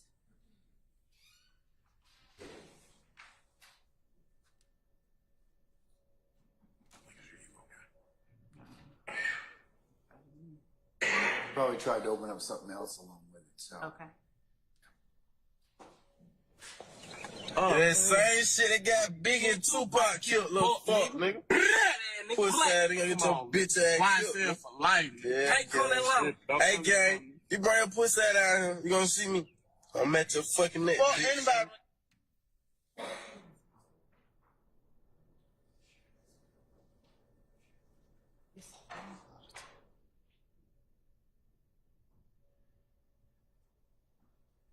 And the first portion of the video is the subject of the court's order dated 4/15/2024.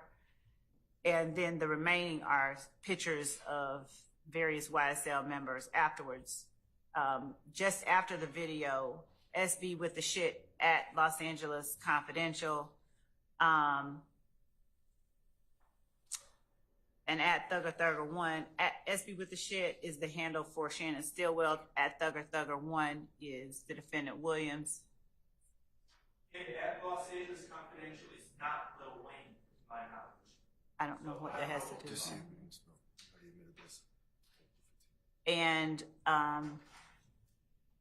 on April 15th, 2004, we can share it with the court. The court entered the order denying defendant Shannon Stillwell's March 25th, 2024 motion to exclude. And that particular motion is the subject of this video, which they reminded me has already been, the motion for which has already been denied. If that order was signed, Your Honor, it's because the state presented you with a proposed order that was not accurate. Your Honor, I object to counsel's characterization of an order that the You court submitted a signed. proposed order, Mr. Sharp? No, because Your Honor hadn't ruled yet. Okay, well, Wes, can you pull the, I see.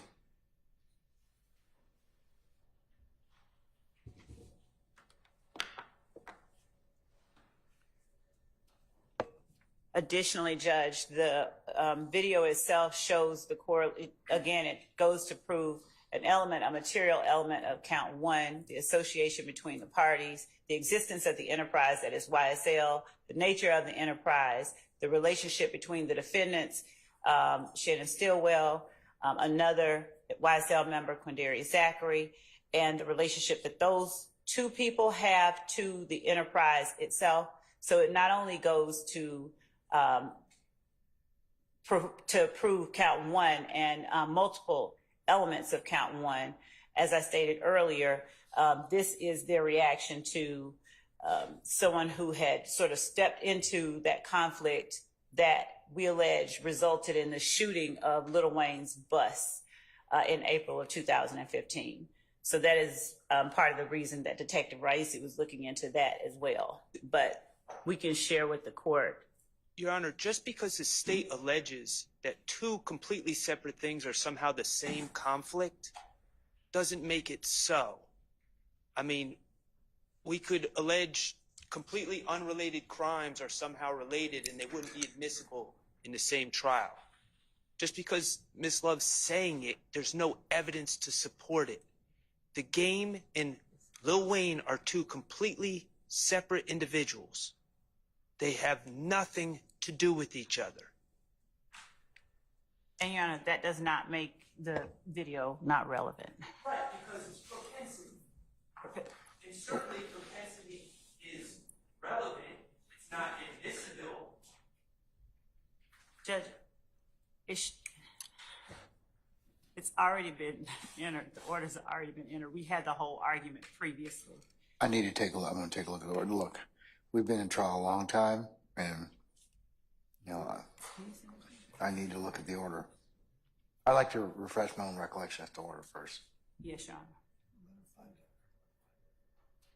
Did you find it? Oh, thank you, sir. And Your Honor, that was the day that we Thanks, sir. Hang tight. Hang Okay. tight.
25th.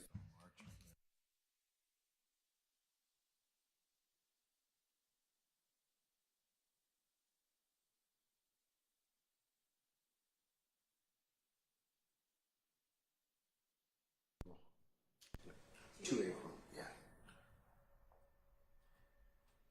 All right, the court's taking judicial notice of the order that was entered on 4/15 of 2024, in which the court did in fact litigate Shannon Stillwell's March 25th, 2024 motion to exclude, and it was labeled as MOV _ 9876. And that hearing was held on April the 2nd of this year.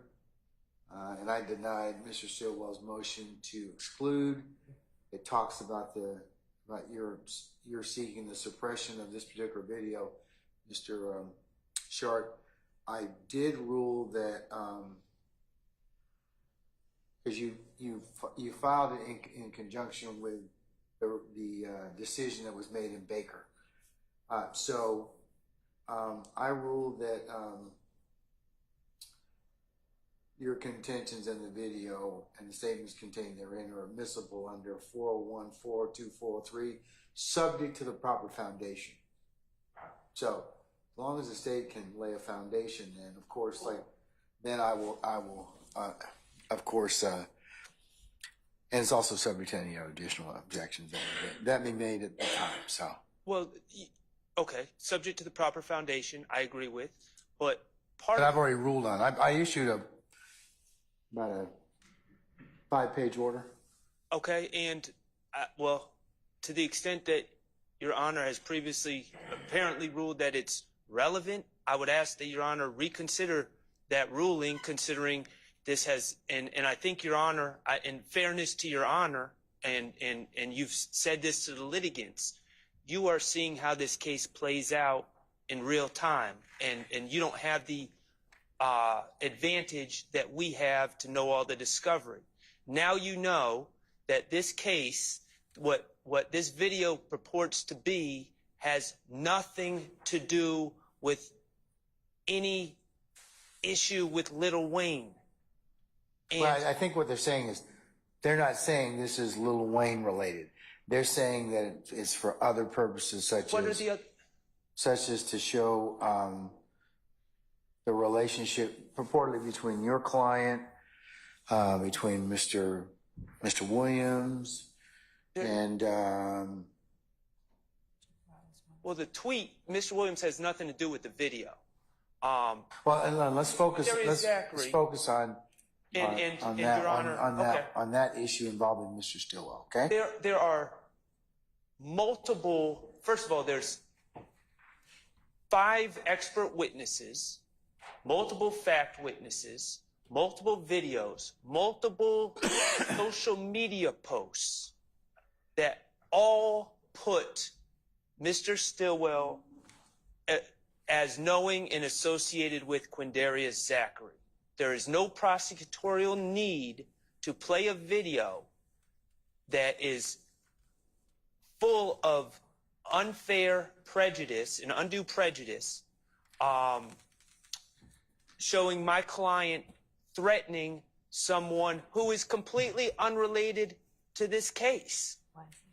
And there are multiple ways that I will never deny the association between Quindarius Zachary and Shannon Stillwell, because they do know each other. They are associated. And that association is apparent throughout the discovery. So why we are playing this video, and if it has nothing to do with Lil Wayne and they want to show association, Okay, it's a little bit odd that the stop state there, wants stop to there, play stop there it. just for a second. Stop. Let me just kind of inquire. Mr. Stillwell's purported threat. Who's he threatening? Your Honor, he is threatening the artist known as The Game. Okay, and what does the game have to do with this case? So, Your Honor, if the court heard the video. What does the game have to do with the indicted case that we have right now? Mr. Stillwell's threat to the game on behalf of YSL was what made it relevant. But as to This, How do we know that he's doing that on behalf of YSL? because he says it in the video. I can play it again for the court. All right, let me hear it.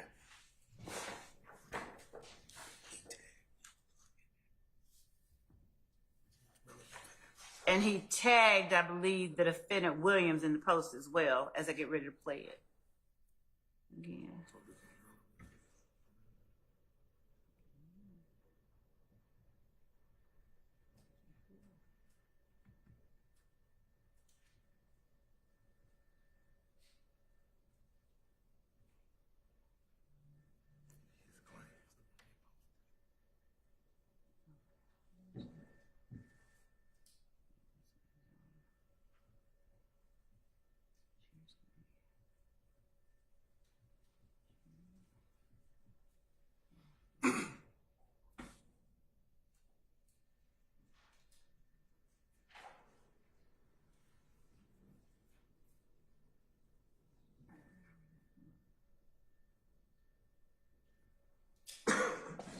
That same shit that got Big and Tupac killed, little fuck, nigga. Pussy ass, nigga, get your bitch ass killed. YSL for life. Yeah, hey, gang, you bring your pussy ass down here, you gonna see me. I'm at your fucking neck. Fuck anybody.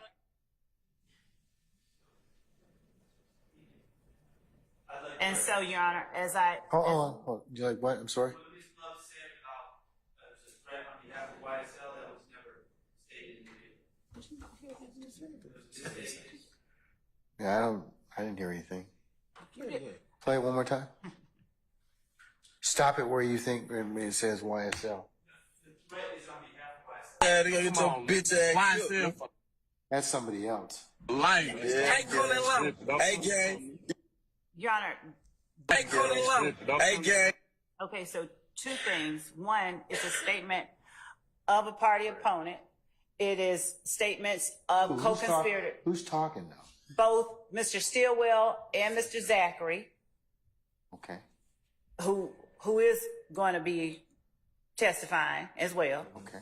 All right. And in addition to that, even though this is not the primary reason that we were offering it, there's also the back and forth between that shows the game stepping into the Wayne Jeffrey Williams conflict. But that's not even what the point of it all is, that it's relevant because it's a statement of a party opponent. It is a statement that shows their relationship to one another, the nature of the relationship to one another and to YSL, and the nature of the enterprise itself. This is the argument that we made. How's making a statement about the game, the enterprise itself? I mean, I see the other things about the relationship between the two, alleged co-accused, but I'll tell the court. The same, when he's talking about the same. He being who? When defendant Stillwell is talking about the same shit that happened between Biggie and Tupac, as the court is aware, they're both dead. And they have the guns up in this video. I think Zachary is sitting behind Mr. Stillwell. They're holding up guns. He's saying, bring your whatever ass down here. The same shit that happened to Biggie and Tupac, you're going to get it too. So they're making these threats. They're not making these threats individually. You hear Mr. Zachary or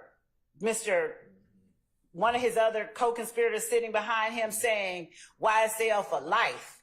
And this is exactly the same kind of message that Mr. Williams sent out when he talked about people coming into the courtroom and telling the God's honest truth, you need to get killed, not on behalf of me, but that's from me and YSL. This is the same message that's going to be throughout, unless they're willing to stipulate that they are a criminal enterprise, that they are a criminal street gang, that they associate with one another and commit crimes in furtherance of that gang. They cannot stipulate away the state's reason for introducing this evidence. This is not a reason overt act. I'm sorry, you have to speak up, sir. Not an overt act. It's additionally, the state is incorrect. I believe. I think the video will reflect, some other co-conspirator, as Ms. Love said, well, she can't even say who it was a third party. Mr. Zachary did not say YSL on that video. It's a third party, and they can't even say who said it. But they're labeling them a co-conspirator. Additionally, there's no guns in this video. There's cell phones. They're not guns, to my view. So there's just, I mean, we're just misrepresenting everything here, and we're just trying to throw it in this case, and it has nothing to do with this case. And it's interesting. The state is now backing off and saying it's to show association. It's not involving Lil Wayne. It's to show association. Yet they're trying to introduce it while we're doing the Lil Wayne case, which I find interesting. It has nothing to do with the Lil Wayne case. They have plenty of ways to show the association. The prejudicial impact of this far exceeds any scant probative value, if any exists at all, which I find dubious. And it needs to be excluded to ensure that my client receives a fair trial.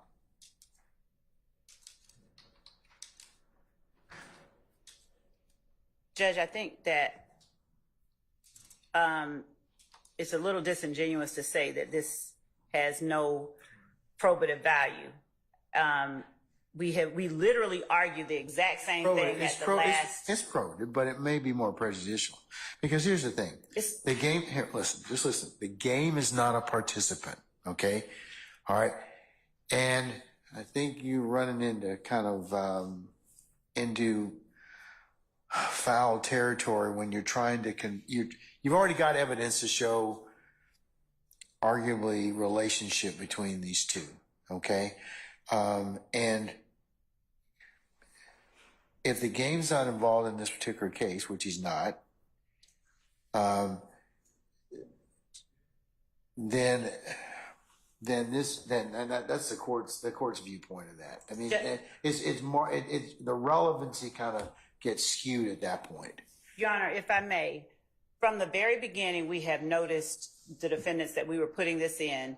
The reason and only reason that I brought this particular video to the court's attention is that it is one of the ones that Detective Raisi came across or was provided to him during his investigation of the Lil Wayne bus shooting and his investigation because he wasn't aware of YSL. Okay, but what does it have to do with the Lil Wayne bus shooting? So, Your Honor, we put in during the case. What does it have to answer my? What does it have to? What does this State 7 conversation with a game, defendant Stillwell and Zachary have to do with the Lil Wayne bus shooting? The game stepped into the beef between Thug and Wayne. Literally, he steps into it. He comments on it verbally, outwardly, publicly. But what does it have to? Okay, so he does. But what does it have to do with them? And so, in response, that's what they said. To do with them, they are defending Thug and YSL, and they are threatening the game, telling him the same thing that happened to Biggie and Tupac was going to happen to the game. YSL for life. That's the whole point of it, Your Honor. And to say that because they claim it doesn't have anything to do with the Lil Wayne bus shooting lacks merit on 2 counts. One, this is an entire RICO case against YSL, whom we are alleging is a criminal enterprise. So to argue that it has nothing to do with Lil Wayne and therefore... So just stop for a second. I'm sorry to hijack you. But so are you telling me Detective Reese is going to be able to lay the foundation as to this conversation with the game? And as to the basis as to why purportedly YSL and Mr. Stillwell and Mr. Williams' involvement? So, Judge, when you come for one, if I may, let her finish. When you come for one, you come for them all. Is the message that they're saying? You stepped out against this one. You coming for us all. So this message of unity, the way the court heard from one of our witnesses yesterday when asked, how did you know this person was leading the group? When he moved, they moved. This is the way that the group itself moves. You come for one, we coming for you. So this evidence is pertinent, relevant, necessary. It's disingenuous to argue that we don't need it because they've seen the relationship. They continuously argue their relationship is that they are fellow rappers. They are co-rappers. You have people holding up guns, threatening people. Their argument is that it's fake. Well, that's for the jury to determine. I'm not arguing. That is, Okay, let her finish now, you know, you can fully develop your argument. Right, are you done? no, I was just trying to figure out who you were saying to stop. But, Your Honor, that's for the jury to determine. So if Mr. Stillwell's argument is, I don't see any guns, those are hands, whatever it is that he is saying, that's for the jury to determine, because we can see the gun being pointed at the camera. This is not the only video with them threatening people with guns. And this is evidence that once the game disses Thug, Stillwell threatens him with violence. Your Honor, this is evidence that is relevant to the entire case and specifically to count 1 in this indictment. The assertion that it's not a listed overt act or whatever it is that Mr. Shart is saying makes the evidence no less admissible. We have a permissible reason. It should not be excluded. There's no reason for exclusion. Given that his client is the one making the assertions about threatening violence against someone who has just recently dissed Thug, who is YSL, it's a statement of a party opponent. It's a statement that shows, as I said before, their relationship. It happens after this publicized beef between Wayne and Thug, and then Game coming in. So Wayne disses Thug. Winfrey shoots the bus. Winfrey is YSL.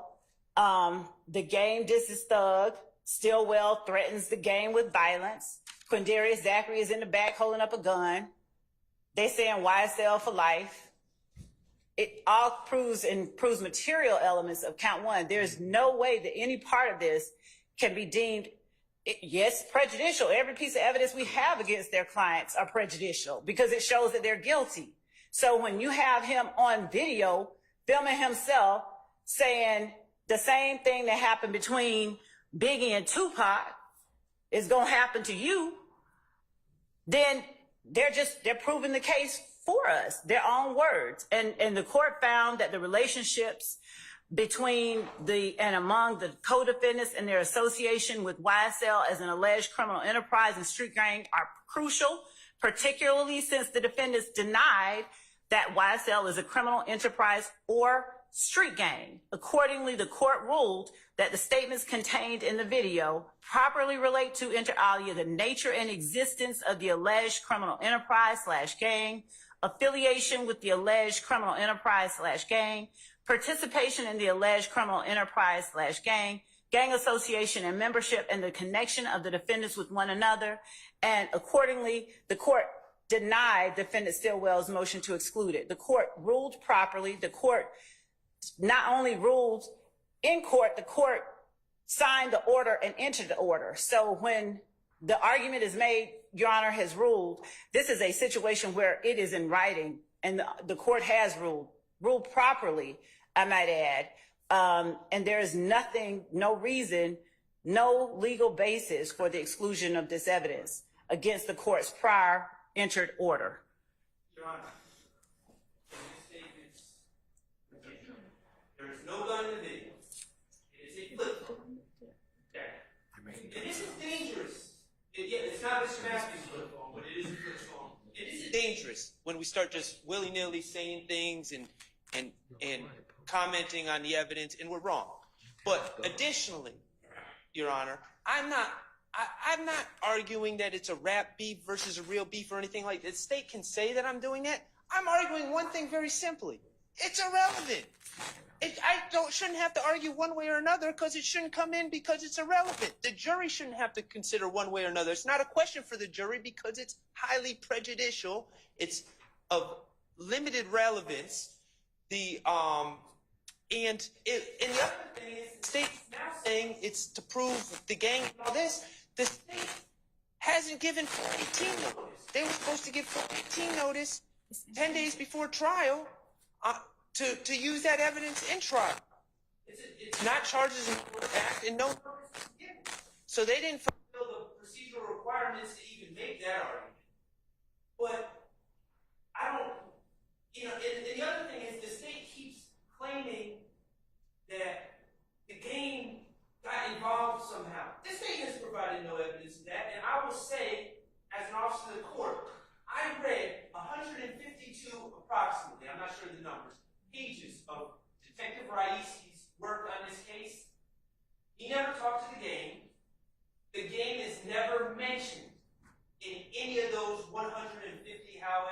pages that he wrote. The game has nothing to do with Detective Rice's investigation. Okay.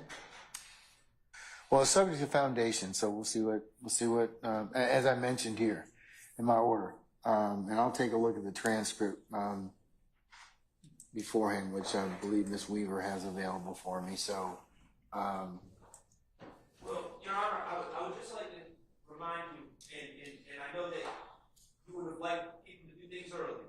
You said flag things. So I took that to heart and flag things.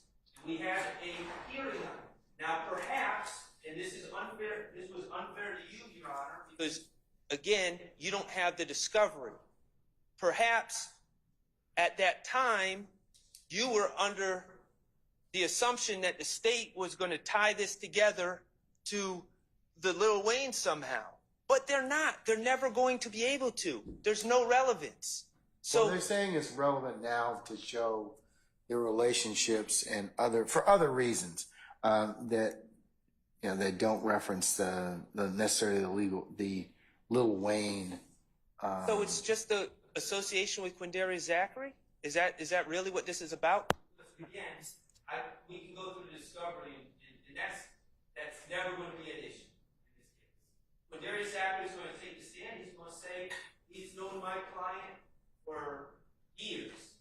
He's also probably going to say that my client, I don't know this for a fact, but he's probably going to identify my client potentially as a member of YSL. I don't know.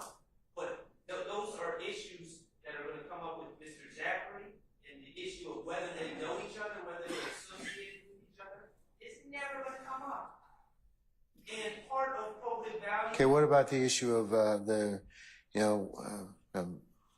Big and Tupac got shot, they're dead. So what's the insinuation that, hey, you come in here and screw with us, you'll wind up dead too? Okay, that's an insinuation that was made towards the game. The game. And who has nothing to do with this case. It's all it is, Your Honor, is propensities. It would just be like if I'm charged with ag assault, and then 3 years prior, you know, I threaten another person with a gun. That wouldn't be coming as 4B. That would be strictly propensity. And again, Your Honor, not to mention the fact that we haven't been given the procedural notice for 404B or 4ATE. So that's another problem this thing has. But you mentioned, I think that was mentioned already earlier. Yeah, well, I mean, so there's no way this gets in. All right. Okay.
I'm going to take a look. I'm going to defer ruling on that issue on state 7 Zulu. I want to take a look at the transcript again. It would be subject to foundation, but I want to take a look at what was argued previously in light of what else. And also, I'll just have to also consider at this point in time that now that I understand more about the game's relationship to this particular scenario involving YSL and Mr. Carter, it does, I need to reflect on that a little bit more. State. So. Yes, Your Honor. And Not that I haven't ruled already, but it is, I mean, I can also, as you all know, change my rulings, but, for good cause. But I have some pause with kind of bootstrapping the game in there, or in the relationship with the game, kind of reflecting back to Mr. Carter and what was going on with YSL. It may be more prejudicial than probative. so, Your Honor, the other thing is that it's intrinsic, number one, but number two. You all argue that all the time. Something that's not intrinsic is just not. So We may not even, so two things, 8 Zulu, Your Honor, I'll just put for the court's edification. I haven't seen 8 Zulu yet. I was about to. Okay. Put it up. But I was going to put up 8 Zulu and show what Mr. Shard is arguing doesn't exist, actually, in fact, does. What I have already expressed. In terms of what? In terms of the reason that the commentary was made, the beef between Wayne, Thug, Game stepping in, all of that. But we didn't. Okay. Well, we don't have to show right, that. Okay, play it for me. It may further elucidate me as to a reason why, but I need to kind of consider it in terms of that. Because here's the thing you don't want it to be admissible for, Ms. Love. You don't want a reviewing court to think there's propensity. And that's my worry. So as the gatekeeper in this case, it would be like for me to tell you that it may be more prejudicial than probative. I mean, if you're wrong, you're gonna have some problems. Yeah. So that's why. And the trouble that I have is that the game is not a party in this case. He's kind of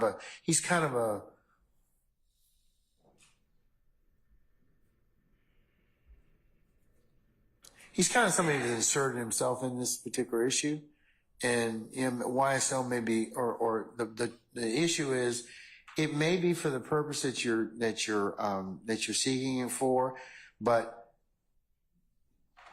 if you're wrong about it, and it really is propensity, then the court believes it will be more prejudicial than probative under 403. So. All right. Let me take a look at it again. Let me hear 8 states, 8 Zulu. Is it 8 Zulu? Yes, Your Honor. All right. Let me hear that.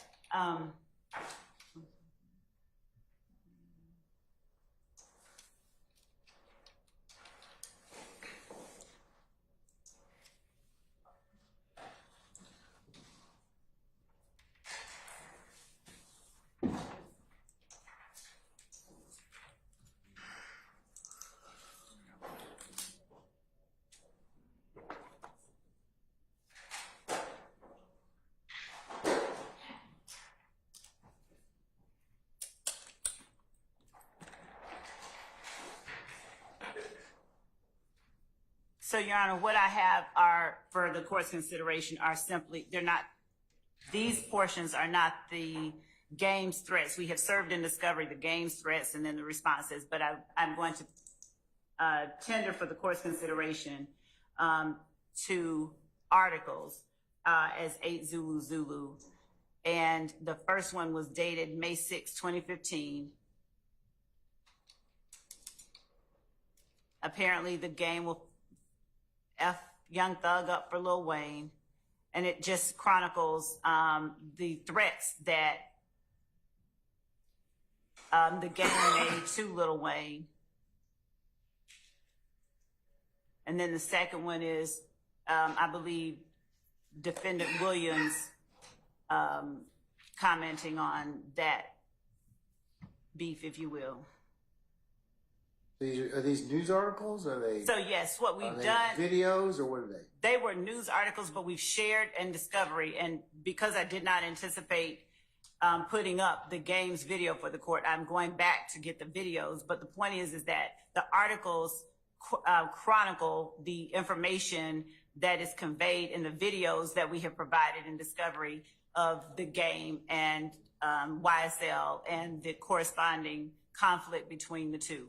So, Your Honor, as far as propensity is concerned, when the defendant and when a co-conspirator, two co-conspirators are seated in a vehicle together and they are making black sounds, B-L-A-T-T, and they are making gun sounds and they are making references on behalf of YSL to a person that has recently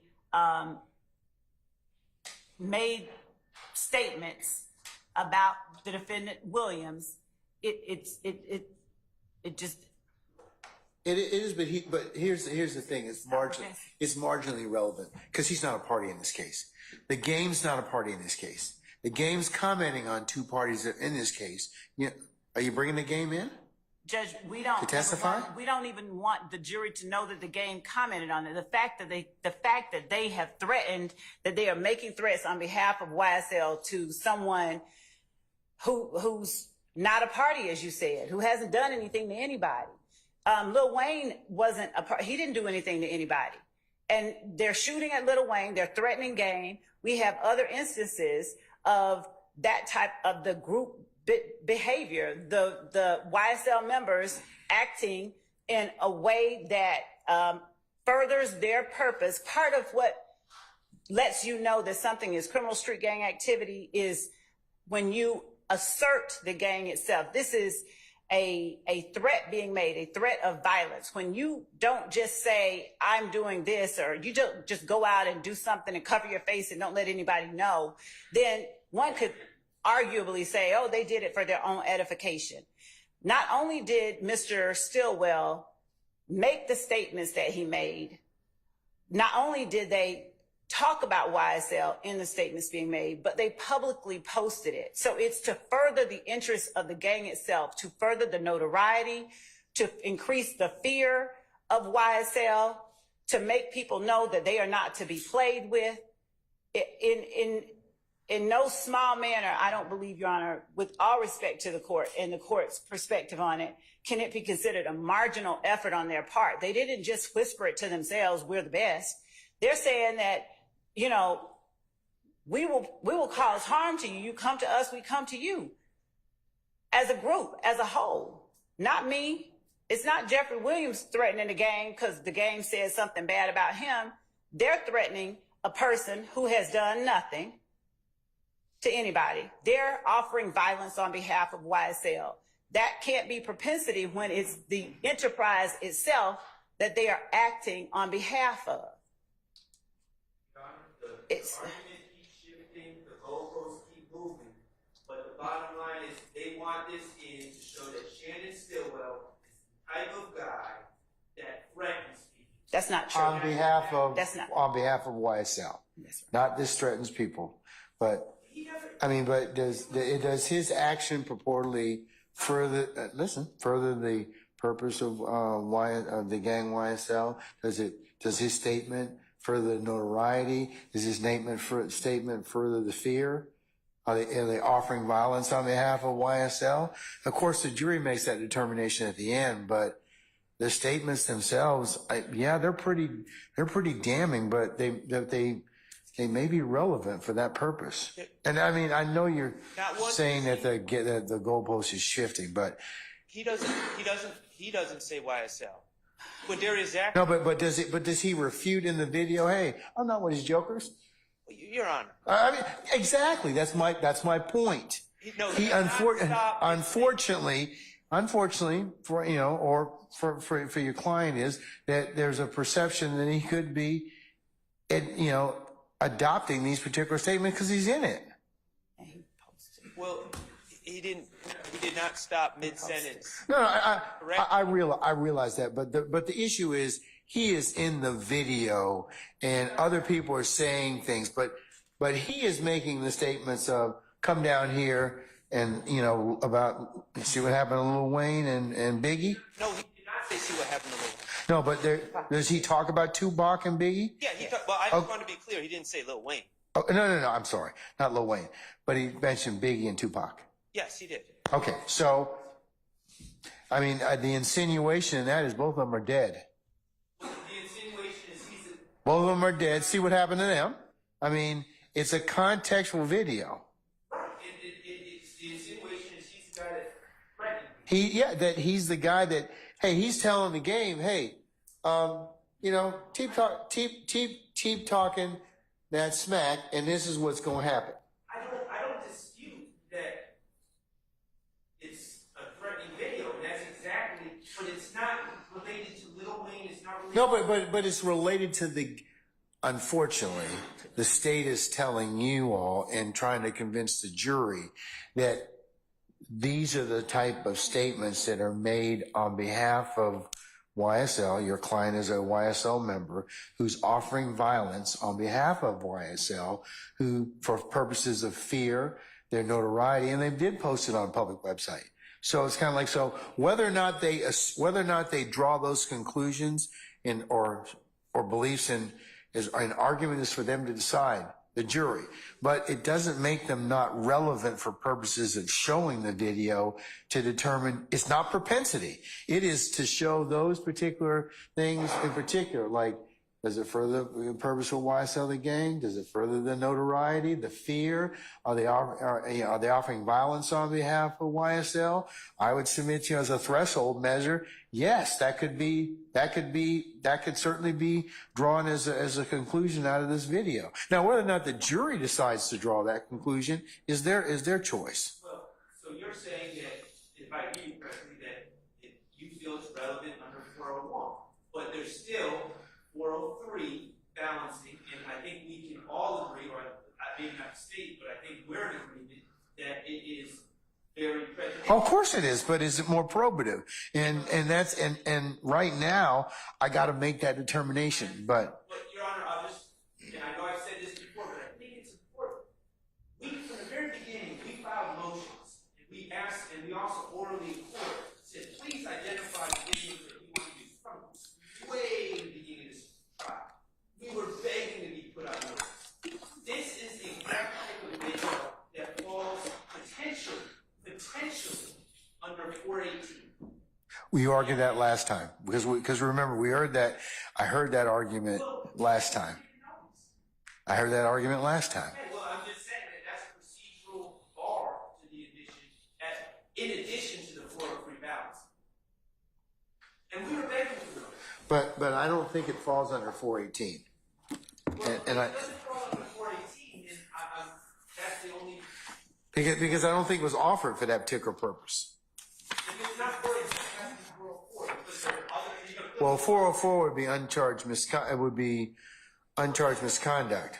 I mean, essentially, they're saying this is a terrorist. No, but here's the thing: they're offering it for the purposes of, if it were, like, for example, if it's not charged in the indictment, but this is a RICO conspiracy case, so they're telling, the state's count one, they're telling you, hey, this is how purportedly YSL operates, and these are the things that YSL does, and for the purposes of this particular indictment, this is what they're alleging this particular conversation goes to. So I disagree with you about that. I think you argued that very well last time. I just don't agree with you on that particular issue. Okay? Okay. All right. Okay, I want to look at the transcript first, though. And as it relates to our earlier hearing, I want to just, satisfy myself. But I would like to play or look at these news articles just for the purpose of chronology. So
May 6th, 2015, bad article chronicling, reporting,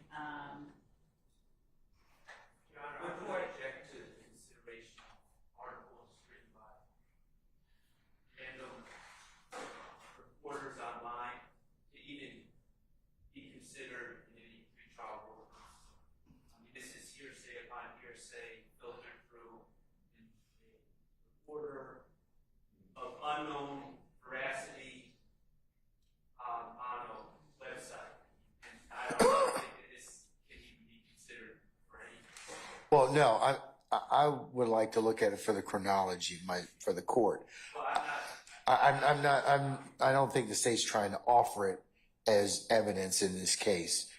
I can consider anything on a 103, but I consider anything even hearsay on a 103 determination. Okay. So and that's what I'm using it for in terms of the background of the chronology. That's all for my own purpose. I don't know this reporter, I don't know this reporter's work, and I don't know the accuracy of anything. Okay, and I have to take that for what it's worth. So I understand what you're saying, Mr. Short. So, all right. so just so that the record is clear as to what it's saying, it's a May 6, 2015 article. It seems that Young Thug has made a new enemy, and it speaks of sparking from his Barter 6 release and threats made to Lil Wayne. The game has become the Atlanta rapper's newest adversary. During a show in New Orleans, the Compton rapper drew a very clear line in the sand, vowing to fuck Young Thug up if necessary on behalf of Weezy. And then it talks about what the gang said on stage, that he's never been to Hollywood, he's just been Holly Grove. Anybody fucking with Toon got a fucking problem with me, I'll fuck Young Thug up on Pyro Nigga. And then after that, later after that, we have an article chronicling Young Thug issues public apology to the gang after public spat that's posted on May 8, 2015. Wednesday's beef between Young Thug and the gang has officially been put to rest. What started out as a war of words on Instagram had spectators ping-ponging between the rapper's account. The catalyst to the public argument began with Gang's comments on Thugger and Lil Wayne's spat, stating he will fuck Young Thug up. The Atlanta resider responded by calling out Gang's gang affiliation. Fast forward 48 hours later, and the Rich Gang member issued an apology to the gang on the gram. Within the Insta video, the lifestyle artist said, "See, the way the world is set up, they want all blacks to kill each other, but not. Black lives matter, so I salute Gang. I respect him. I'm sorry for making that post about him. Even though he was wrong and he was in the wrong business of taking up for a nigga that wasn't taking up for themselves, it's all good." And that's, the court can see the rest of it. The gang later responded or later posted his own acknowledgement of Young Thug's reconciliation. And talks about he thinks the next phase is getting him and Toon's shit buried. These were both articles from Vibe, but they chronicle and they reflect information that has been shared with them that is in discovery of videos that contain information that I previously said. But this is just for that background. It does not in any way change or reduce or minimize the reasons that the state is tendering that video. You can take that down. Okay. Meaning you can take 8 Zulu down in the 2 articles. All right, I'm gonna take it. You're not trying to introduce 8 Zulu. Right. No. Okay. All right. No. So it's just for the courts, I should say, edification in terms of the sequencing. It really doesn't help me that much, but right. I didn't want to read at all. I can tell you, it doesn't really kind of do anything for me. But in terms of, I understand that there was a sequencing of this particular conversation between Mr. Williams and the game. So, Right, but okay. that has no impact on the reasons that we were offering and the reasons that we stated to the court prior in our earlier hearing or earlier today, or what we said to the court and the court has responded. Okay, all right. So I'm not gonna. So in no way is 8 Zulu going to be shown in this jury. No. 7 Zulu. I'm taking under advisement. Let's go back up to 6 Zulu.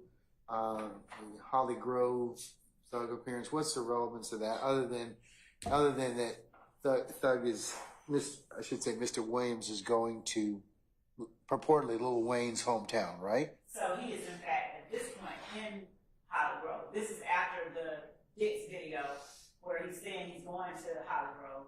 So he's on stage in Holly Grove getting booed while Lil Wayne is making an appearance the same day Lil Wayne is in Atlanta and his bus is getting shot up. And there will be other evidence we believe that sort of ties other things together. But okay.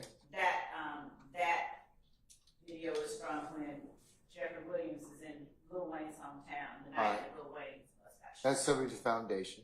Right. Tell me about States 4 Zulu in terms of the 6 to 10 album basis, the video that starts at those segments that start at 159 and 213.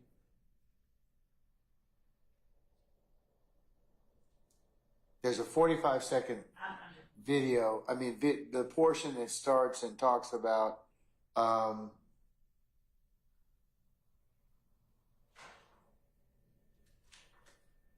purportedly Mr. Williams talking about Carter 6 through 10.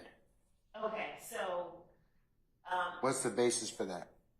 So it's defendant Williams' words, it's statements of a party opponent. It is part of the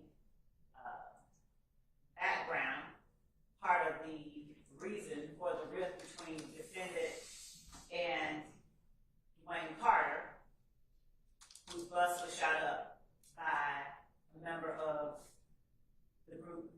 Defendant now argues it's just a music group. We have that as part of the motive, part of the reason for this. So State Zulu that the 6 through 10 comments, you're saying those are statements of a party opponent, correct? The ones with Mr. Williams speaking to yes, he's talking to the camera. Yes. Right. If we, and I'm not saying that we're certainly playing that way, yes. Okay, what about the video that starts at 159 seconds? Is Mr. Williams talking then? I can't remember, so. There's two segments you mentioned, you invited my attention to. That was 159 and 213. Yes, at 159, he is talking. Then he is sitting in red boxers, and it is this portion here.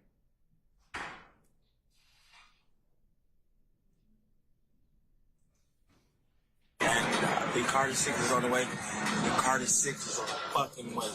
And it's coming out on the 17th, my mom's birthday, 4/17.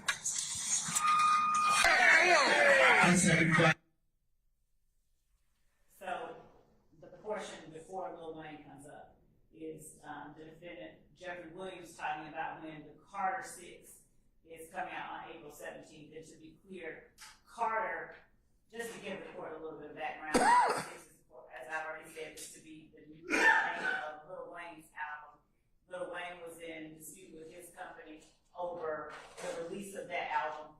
Mr. Williams took it upon himself to say, I'm going to release an album, and I'm going to call it Carter 6. And there was this, of course, there was this lawsuit, as Mr. Williams talks about. He's getting threatened, he's getting sued, so he's not going to call it the Carter 6. He's going to blood it up, and they're going to call it the Barter 6. So, and then you hear, as we said earlier, the video that the court is, That's States 2 Zulu. Right. which you claim are statements of a party opponent. So basically, the states Zulu Zulu is for Zulu Zulu. Are you saying are statements of a party opponent? Yes. And the relationship to this Yes. Lil Wayne dispute Yes. that's going on. Okay, all right.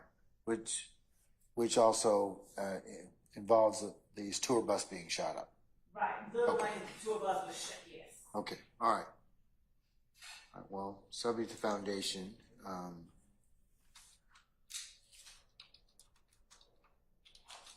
Okay, all right. What about this series of tweets from Dwayne Carter's account that states 3 Zulu Zulu? What's the basis for admission for those? Your Honor, again, that is showing these are publicly posted, statements, that express the state of the relationship between a person whose bus was shot up by a member of YSL and the purported leader of YSL. So it's just information for the jury expressing that or showing that statements that were put forth, that were put out there publicly, and that may have provided a motive for what tensions exist between them.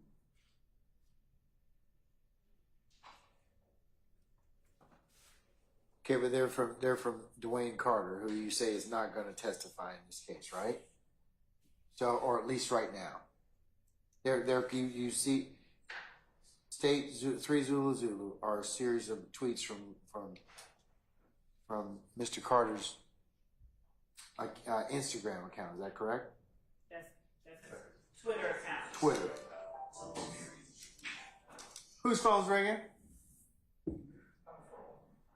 Oh, it's gonna be a problem because if you got a nicer phone, you can ask Mr. Weinstein what happened to his yesterday. Is it a nice phone? Come on, somebody. Huh? Oh, it's a tablet. It's even better. Huh? Sergeant Ingram? Sergeant Ingram, you need to turn it over, Mr. Harvey. You'll get it back when it's over. Keep talking. Can one of you please that device up until we finish today, please?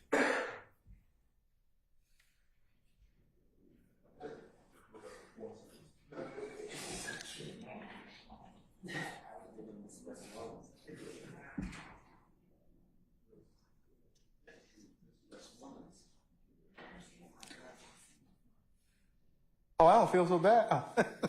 Is it her computer or is it yours? Okay. All right. We'll just hold on to it. Okay. All right. We're talking about like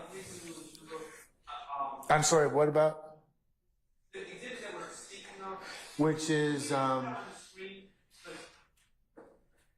the last one we were talking about is the 3 Zulu Zulu, a series of tweets from Mr. Carter's account.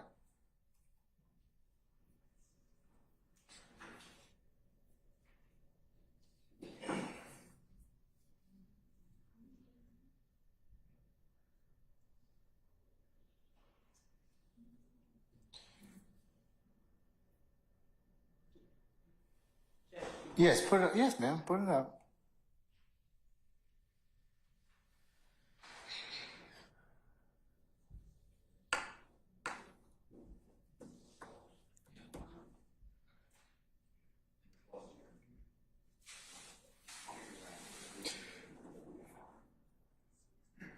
And they didn't even try and help you out either.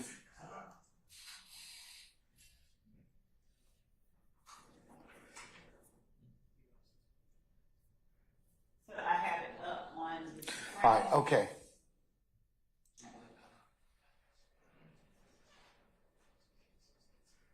All right, just advance it from screen to screen. We've already identified the words. Okay, so the first one. That's the first All one. right. With the date. The second one. That's the second one. Okay.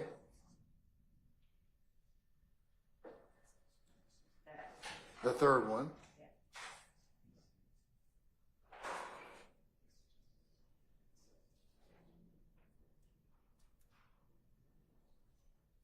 So that's second. That's And that's it. Those are the 3 tweets, correct? yes. All right. So how are you going to get them? What's the introduction of those tweets? When are you going to get them through? So, Your Honor, I think that would, if the court will permit me, I think that we could present that along with the other. How about states 1 Zulu Zulu? Yes. Yeah. I'll defer ruling on those tweets as of yet on states 3 Zulu Zulu.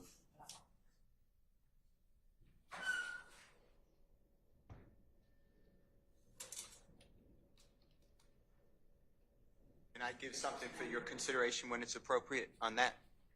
On 3 Zulu Zulu? Correct. Yes. Yes, you may. Go ahead. Okay. Mr. Thank you. Steele. Thank you, sir. Your Honor, I do want to tell the court just a couple things about 3ZZ, Zulu Zulu. I don't have any of the supposed tweets of Mr. Dwayne Carter in discovery, so I don't know if this is in context, out of context, accurate or not.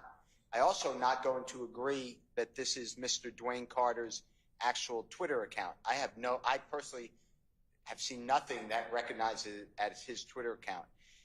In addition to that, I'm not saying that Mr. Dwayne Carter, if it is his account, wrote those words. And the state, as I said, I'm not repeating, didn't give me like they gave me like Mr. Williams from 2013 to 14 Twitters. They only gave me a few, but they gave me the entirety of that. It was a subpoena, and they gave it to me. Here, I have nothing on Mr. Carter except this.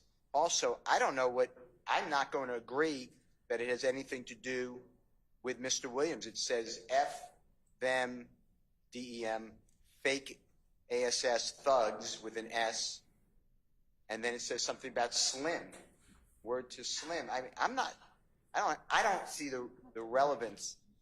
In addition to that, on all of these, Your Honor, all these slides, as I call them, that's how they were originally given to us, as an exhibit with a slide number.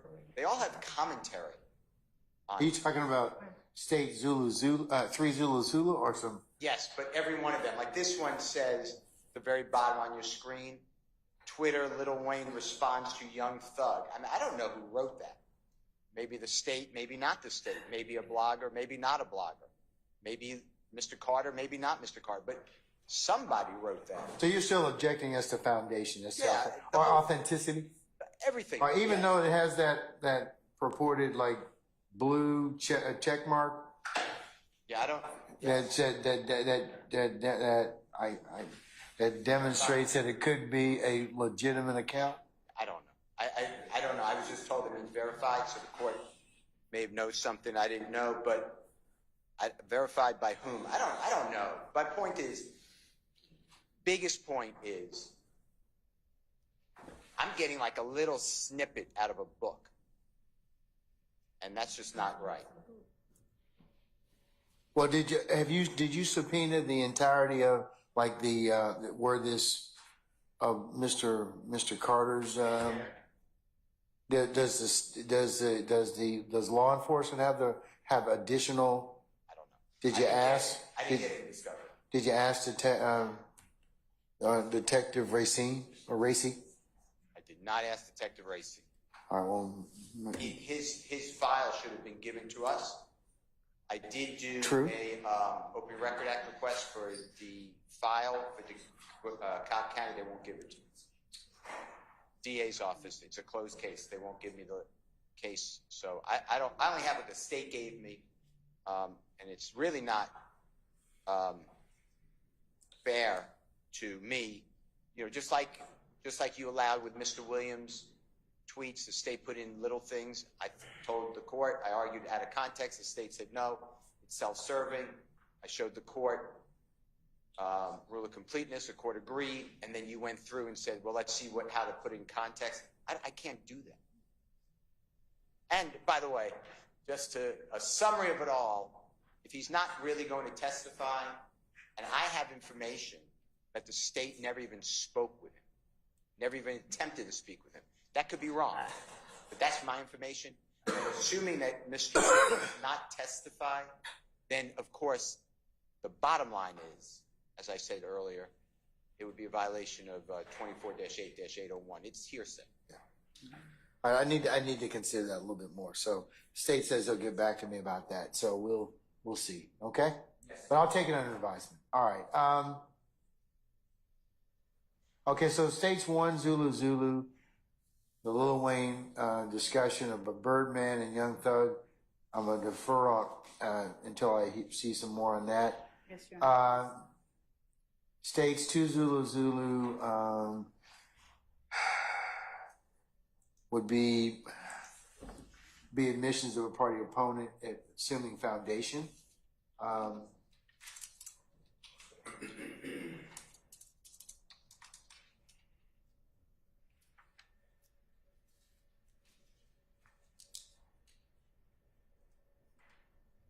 States 3, Zulu. I said I'll defer on that. I need to hear some more of that in terms of foundation.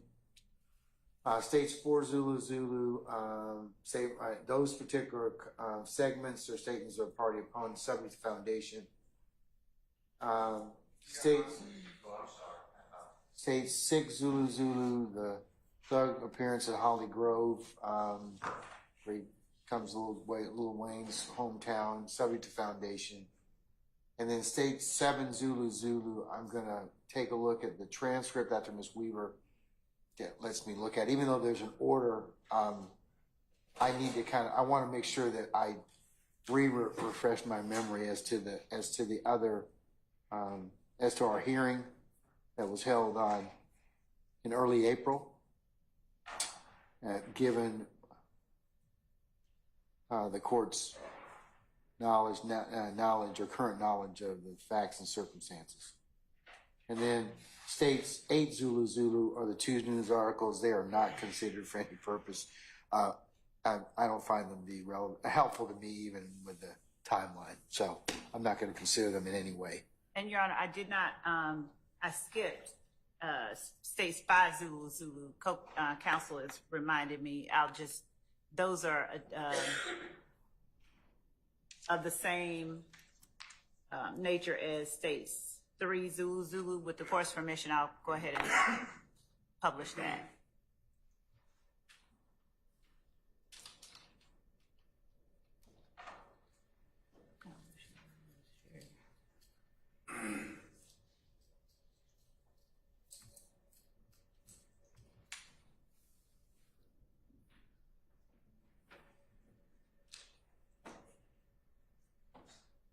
I don't want to have sound. Okay. So Does it have music with it or what? We wouldn't be playing it. We could. Okay. All right. With music. I see the first slide says Young TH ellipsis marks who, and then what's the second one?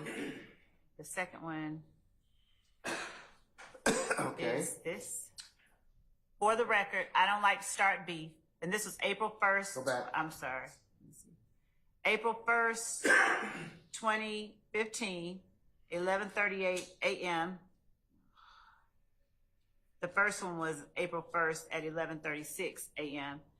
So at 11:38 a.m., Lil Wayne posts on his Twitter account, for the record, I don't like to start beef. When these artists like Young Thug approach me, they get smoked. And then it goes back to Young TH ... who. And then a repeat of those two. It's just 2 tweets. Same foundational issues. Oh, okay. Same foundational issues. I'll put that in the same category. Yes, Your Honor. What? Yes, and it was, as council's reminding me to remind the court, it was the same month as the bus shooting.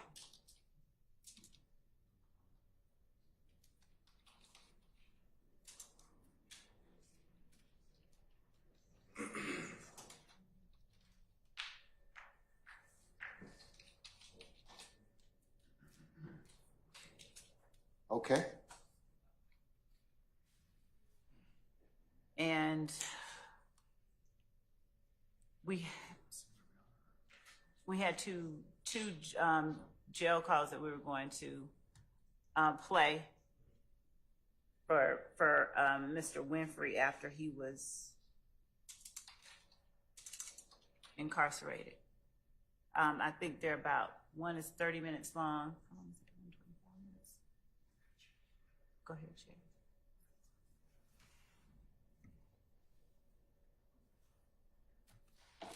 Which detective is going to get the Racy.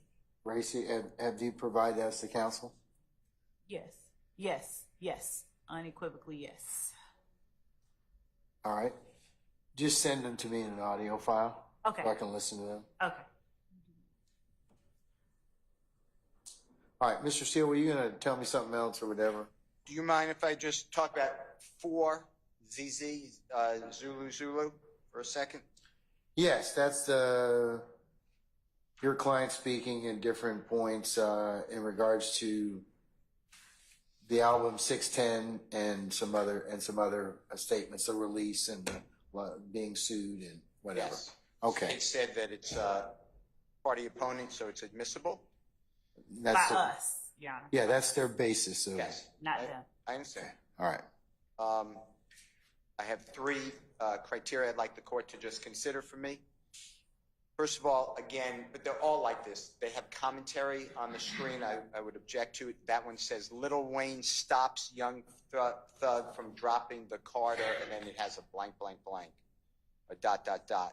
So I would ask that in every one of these to be removed if they're admitted. And these are not the full, what you're getting, what I'm getting, what we're getting is slices. These are not the entirety of the statements. These are a blogger's snippets. And what the detective did is he went to a blogger and then pulls out these snippets. I would like, and I can't find, I would like the entirety of these interviews or statements to put things in context, because does the state, first let me just interrupt you, does the state have those in their possession? I can't Or does the detective have those in their possession? I could not in good faith answer. Did you all serve a subpoena to try and attempt to acquire those the entirety of it? I tried to get the entire, I cannot get it. I'm not saying someone else can't get it. I don't have it. You didn't answer the question. Right. Okay. All right. In addition to that, Mr. Carter, the truth is going to come out. Mr. Carter, Mr. Williams, they're friendly. They're friends. They collaborate on music. They're both, as you've heard, Mr. Williams loves Mr. Carter. He's an idol. He was his beacon as a musician and still is. This whole thing about the beef, as in this, if the state doesn't play for you, but as in this blogger, it generates, it's an advertisement, it's promotion. It generates for both artists to get more recognition. And Mr. Carter, in this sense, is helping Mr. Williams because Mr. Carter has more popularity than Mr. Williams at that time. So anyway, I tell that to you just to put it in context. This is not the angry, we're going to get a mob. That is the state's theory. I agree with that, and I understand that the theories go out and juries make determinations. And I'm sure you're going to examine any witnesses to that. So I like to, but I don't really have the right witness because all of this hinges on a theory by Detective Racy and the state of Georgia saying that Jimmy Winfrey somehow picked up the mantle along with a statement, one statement made by Mr. Walter Murphy on recording that we were going to the compound to tell, this is my word, boo, I think was the word, but to boo Mr. Carter because Jeffrey Williams and Mr. Carter were enemies Mr. Williams was not an enemy, but I understand that's what was said. It was played in evidence. I understand that they can argue that. But my point to the court is it's coming in without the real full statements. Then if you notice, the state said, and they're going to object to me under, I'm going to argue, it's admissible under the rule of completeness. Mr. Williams make a statement, I love, right at this time, I love Mr. Carter. That is my idol. He's the greatest. But the state has already told you we're not going to play that, even though they have it, and we're going to object if Mr. Steele or Mr. Adams decides to play it. So I just want to tell you that in context, it's not the way it's being presented. I understand those are arguments. Finally, if the court can order, if you don't mind ordering or considering to order, can the state give us now a new exhibit list and what they intend to play so that we are, on Monday morning, we are primed and all here at 8:45 to argue or can email each other over this 4 days that the court has taken off for the juror and other reasons. Can we have their exhibits and their attachments so when we get in front of the court and the jury, I'm not finding myself saying, Your Honor, you excluded 3ZZ and why are we now doing it? And you said, yeah, I did, but I didn't make a final ruling. All of a sudden it's in evidence. So I would ask that it gets refreshed, any of the upcoming exhibits. That's it. Thank you. All right, thank you, sir. In regards to what you are going to play, are these the sum and substance of the audio that you are going to play over the next, through Detective Racine? For next week, yes, with respect to social media, and of course we have the jail calls that we were talking about. There will be other evidence. The two 30-minute jail calls? Yes. Are they both 30 minutes? Are they 15 minutes, 10 minutes? What One are? is 30 minutes. And the other one is within the other one's maybe 25 minutes, but I'll confirm. Okay, and I'm going to listen to them. I want you to send them to me, and along with the other parties, just so, you know, there's no ex parte, but send them to me so I can listen to, if you could send them by close of business today before 5 o'clock. We can do that. We can actually get. Or if you have them on a drive. They're on a CD. We can give the court the 2 CDs. We'll make 2 copies of these CDs. Okay, well, can I get them on some other removable media? Can I get them on like a thumb drive? That was what we were trying to do. We were having trouble playing them on the thumb drive. The CD has the player embedded on it. And so the thumb drive, when we copy it to a thumb drive, it does something. I don't have a way to listen to it I have remotely. I mean, yeah. Sorry? I can loan you my CD player is attached. Yeah, I don't have one in terms of, I probably should need to invest in one. No, really, I can Okay, well, yeah, that's fine. We don't have one upstairs, do we? We don't have one. Yeah. Yeah. Yeah, that's the only way that's the only way I can play it. Yeah. Okay, all right, so I'm gonna listen to it. All right, so, just in generally, what are you offering them for? These 2 calls with Walter Murphy? No, these are not Walter Murphy. I'm sorry, with Jimmy Winfrey, I apologize. One is with Jimmy Winfrey and Jeffrey Williams. So that's part of your opponent statements. So the other is between Jimmy Winfrey and Amina.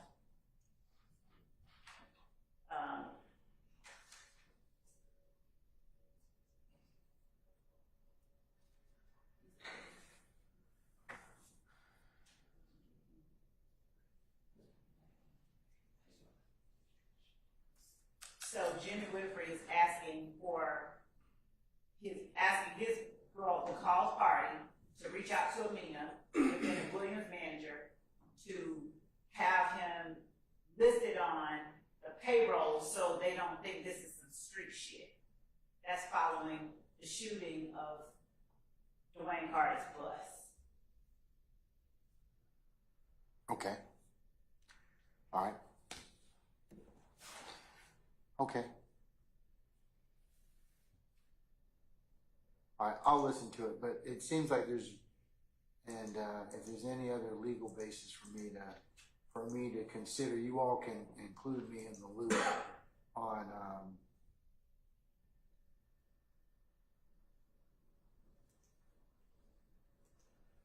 as I mentioned, the ones that I have not deemed, or in this way it states 1 Zulu,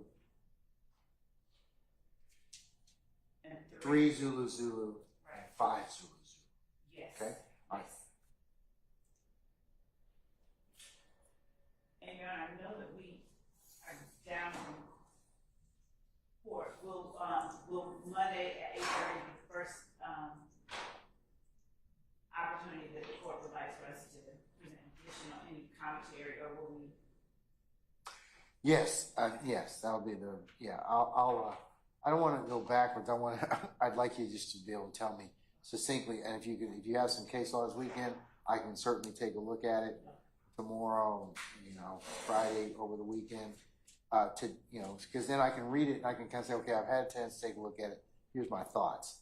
I don't need any argument because I really want to kind of get our jury start. I want to be able to rule and then, get our jury started, as expeditiously as possible. All right.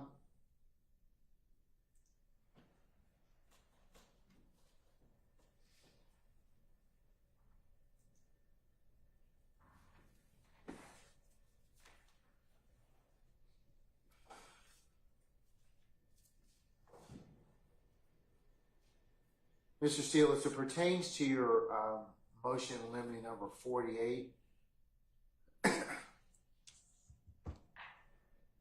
I'm not going to take up all. You flagged a lot of different things that I don't think the state necessarily may in fact play or call. So to the extent that we need to revisit anything, if you just flag it, I mean, if now you know what the between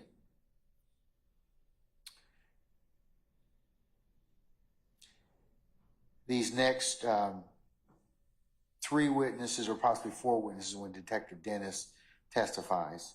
So to that extent, just remind me again so I can go ahead and if I need to rule specifically on some things that are listed in Williams 48, I will, okay?